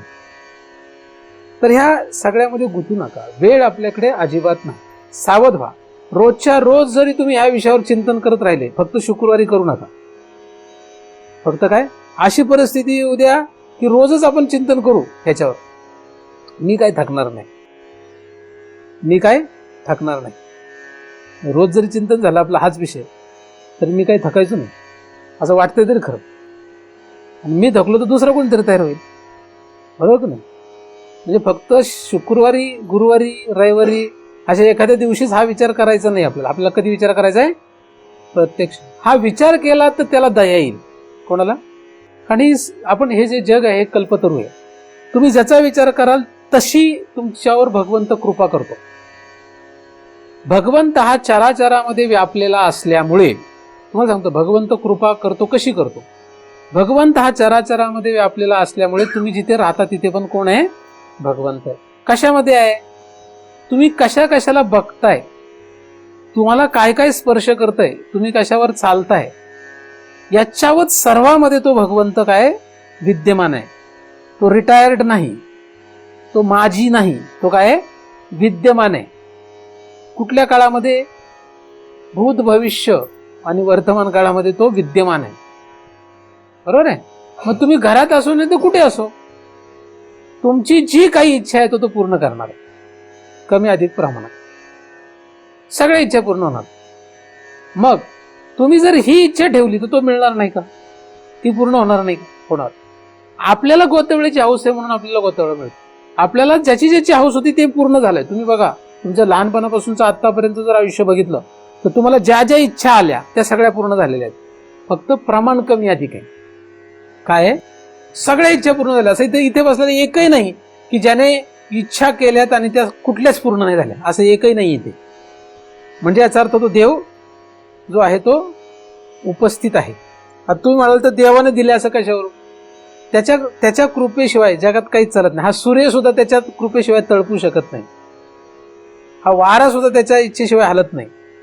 म्या बोलविल्या वेदू बोले, म्या चालविल्या सूर्य चाले, म्या हलविल्या प्राणू हले जगाच्या चाळीता जो. त्याच्या सत्तेशिवाय, त्याच्या परमिशन शिवाय जगात काहीच हलत नाही. आपलं प्रत्येक गोष्ट त्याच्याच सत्तेने हलते. मग आपण जर त्याच्याच प्राप्तीची इच्छा ठेवली, आपण जर त्याच्याच मार्गाने जाण्याची इच्छा ठेवली आणि त्यासाठी गरजेचं असणारं समजा कनिष्ठ अधिकारामध्ये आपल्या कर्माचा क्षय व्हावा अशी जर इच्छा ठेवली तर आज नाही तर उद्या पूर्ण होणारच. काय होणार आहे? आज नाही तर उद्या पूर्ण होणारच. नोकरी सोडली म्हणजे कर्माचा क्षय झालेला नाही. हातपाय चालवणं बंद झाले म्हणजे कर्माचा क्षय झालेला नाही. कर्म क्षय म्हणजे काय याचा आपल्याला विचार करायचा आहे. पण आधी तशी इच्छा ठेवा असं मी तुम्हाला सांगतो. कर्म क्षय म्हणजे काय? तर त्यासाठी क्रियमाण, संचित आणि प्रारब्ध या 3 कर्माला धरून आपल्याला विचार करणं गरजेचं आहे. तर कर्मक्षय म्हणजे कर्म संपणे नव्हे, हातपाय हलणं बंद होणे म्हणजे कर्मक्षय नव्हे. म्हणून आपण रिटायर झालो म्हणजे कर्मक्षय झाला असं नाही, तुम्ही एका जागेवर बसून राहिले म्हणजे कर्मक्षय झाला असं नाही. कर्मक्षय ही आपल्याला तत्वतः विचार करण्याची गोष्ट आहे, जी आपण पुढे करणार आहोत. पण आधी माहिती म्हणून तुम्हाला काय सांगितलं, काय पाहिजे आधी, तशी इच्छा पाहिजे. तशी इच्छा असेल तर ती इच्छा का निर्माण होईल याच्यासाठी तुम्हाला अवांतर बऱ्याचशा गोष्टी सांगितल्या, की जेणेकरून तुम्हाला कदाचित असं वाटेल की बास काय, जेणे नये जन्म मरण यातना ऐसी या साधना करा काय. जेणे नये जन्म मरण यमाची यातना ऐशी या साधना करा काय. असं तुम्ही काही साधन करताय का की ज्याच्यामुळे जन्म मरण आणि यमाची यातना येणार नाही? असं काही करताय का? असं रोज तपासा. तुमचा बाकीचा उद्योग करू नका का, तो तुमचं जशी ऐपत असेल त्याप्रमाणे करा, पण रोज तपासा स्वतःला, काय आपण ह्या 3 गोष्टीमधलं काय करतोय का. जेणे नये जन्म मरण यमाची यातना, याचं आपल्याकडे काही उत्तर आहे का? आपण दिवसामध्ये किती वेळा हे करतोय? ठीक आहे. आणि मग आपल्या अधिकारानुरूप योग्य असं जे काही साधन असेल ते करण्याचा प्रयत्न करा. तुमचं तुम्हाला साधन जर कळलं नाही तर शास्त्रातून शोधण्याचा प्रयत्न करा. शास्त्रातूनही कळलं नाही, एखाद्या साधकांना विचारा, त्यांच्याकडूनही तुम्हाला बरं नाही वाटलं, माझ्याशी तुम्ही बोलू शकता. असे आपल्याकडे भरपूर उपाय आहेत. परंतु आपणा सर्वांनाच तशी इच्छा निर्माण होत, आणि या इच्छेच्या पूर्तीसाठी आपल्याला त्या भगवंताच्या प्राप्तीची इच्छा अनायासेच प्राप्त हो, यासाठी तो दयाळू भगवंत आपणा सर्वांवरच कृपा करोत, अशी त्याच्या चरणी प्रार्थना करतो. त्याच्या कृपेनेच निर्माण झालेले चिंतन त्याच्या चरणी अर्पण करून येथेच पूर्णविराम देतो. पुंडलिक वरदा हरी विठ्ठल श्री ज्ञानदेव तुकाराम. पंढरीनाथ भगवान की जय. माऊली ज्ञानेश्वर महाराज की जय. जगद्गुरु तुकाराम महाराज की जय. सद्गुरुनाथ भगवान की जय. हरि ओम तत्सत.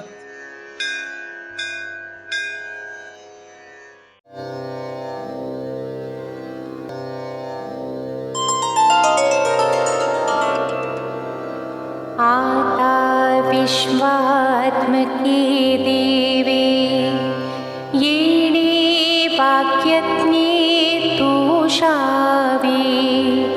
तोषोनी मज द्यावे फसाय दान हे. जे खळांची व्यंकटी सांडो तया सत्कर्मी रते वाढो. भूता परस्परे पडो मैत्र जीवांचे. दुरितांचे तिमिर जावो विश्व स्वधर्म सूर्ये पाहो. जो जे वांछेल तो ते लाहो. प्राणी जात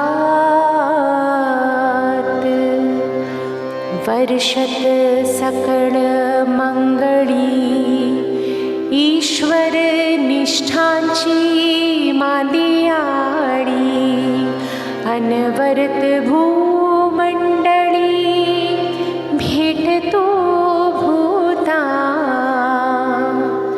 चला कल्पतरूंचे आरव चेतना चिंतामणीचे गाव. बोलते जे अर्णव पियुषाची.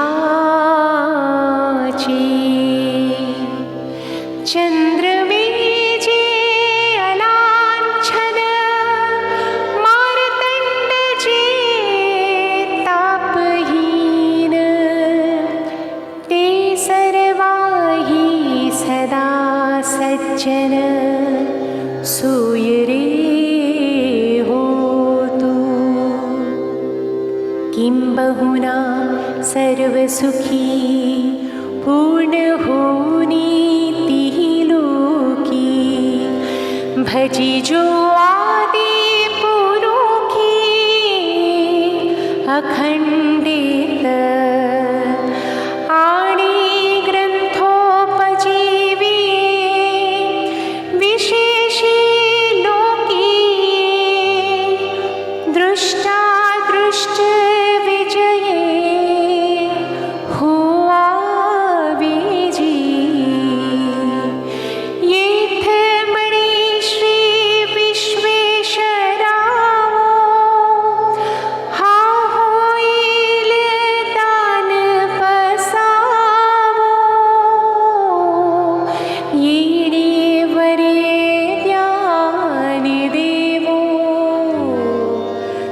सुखिया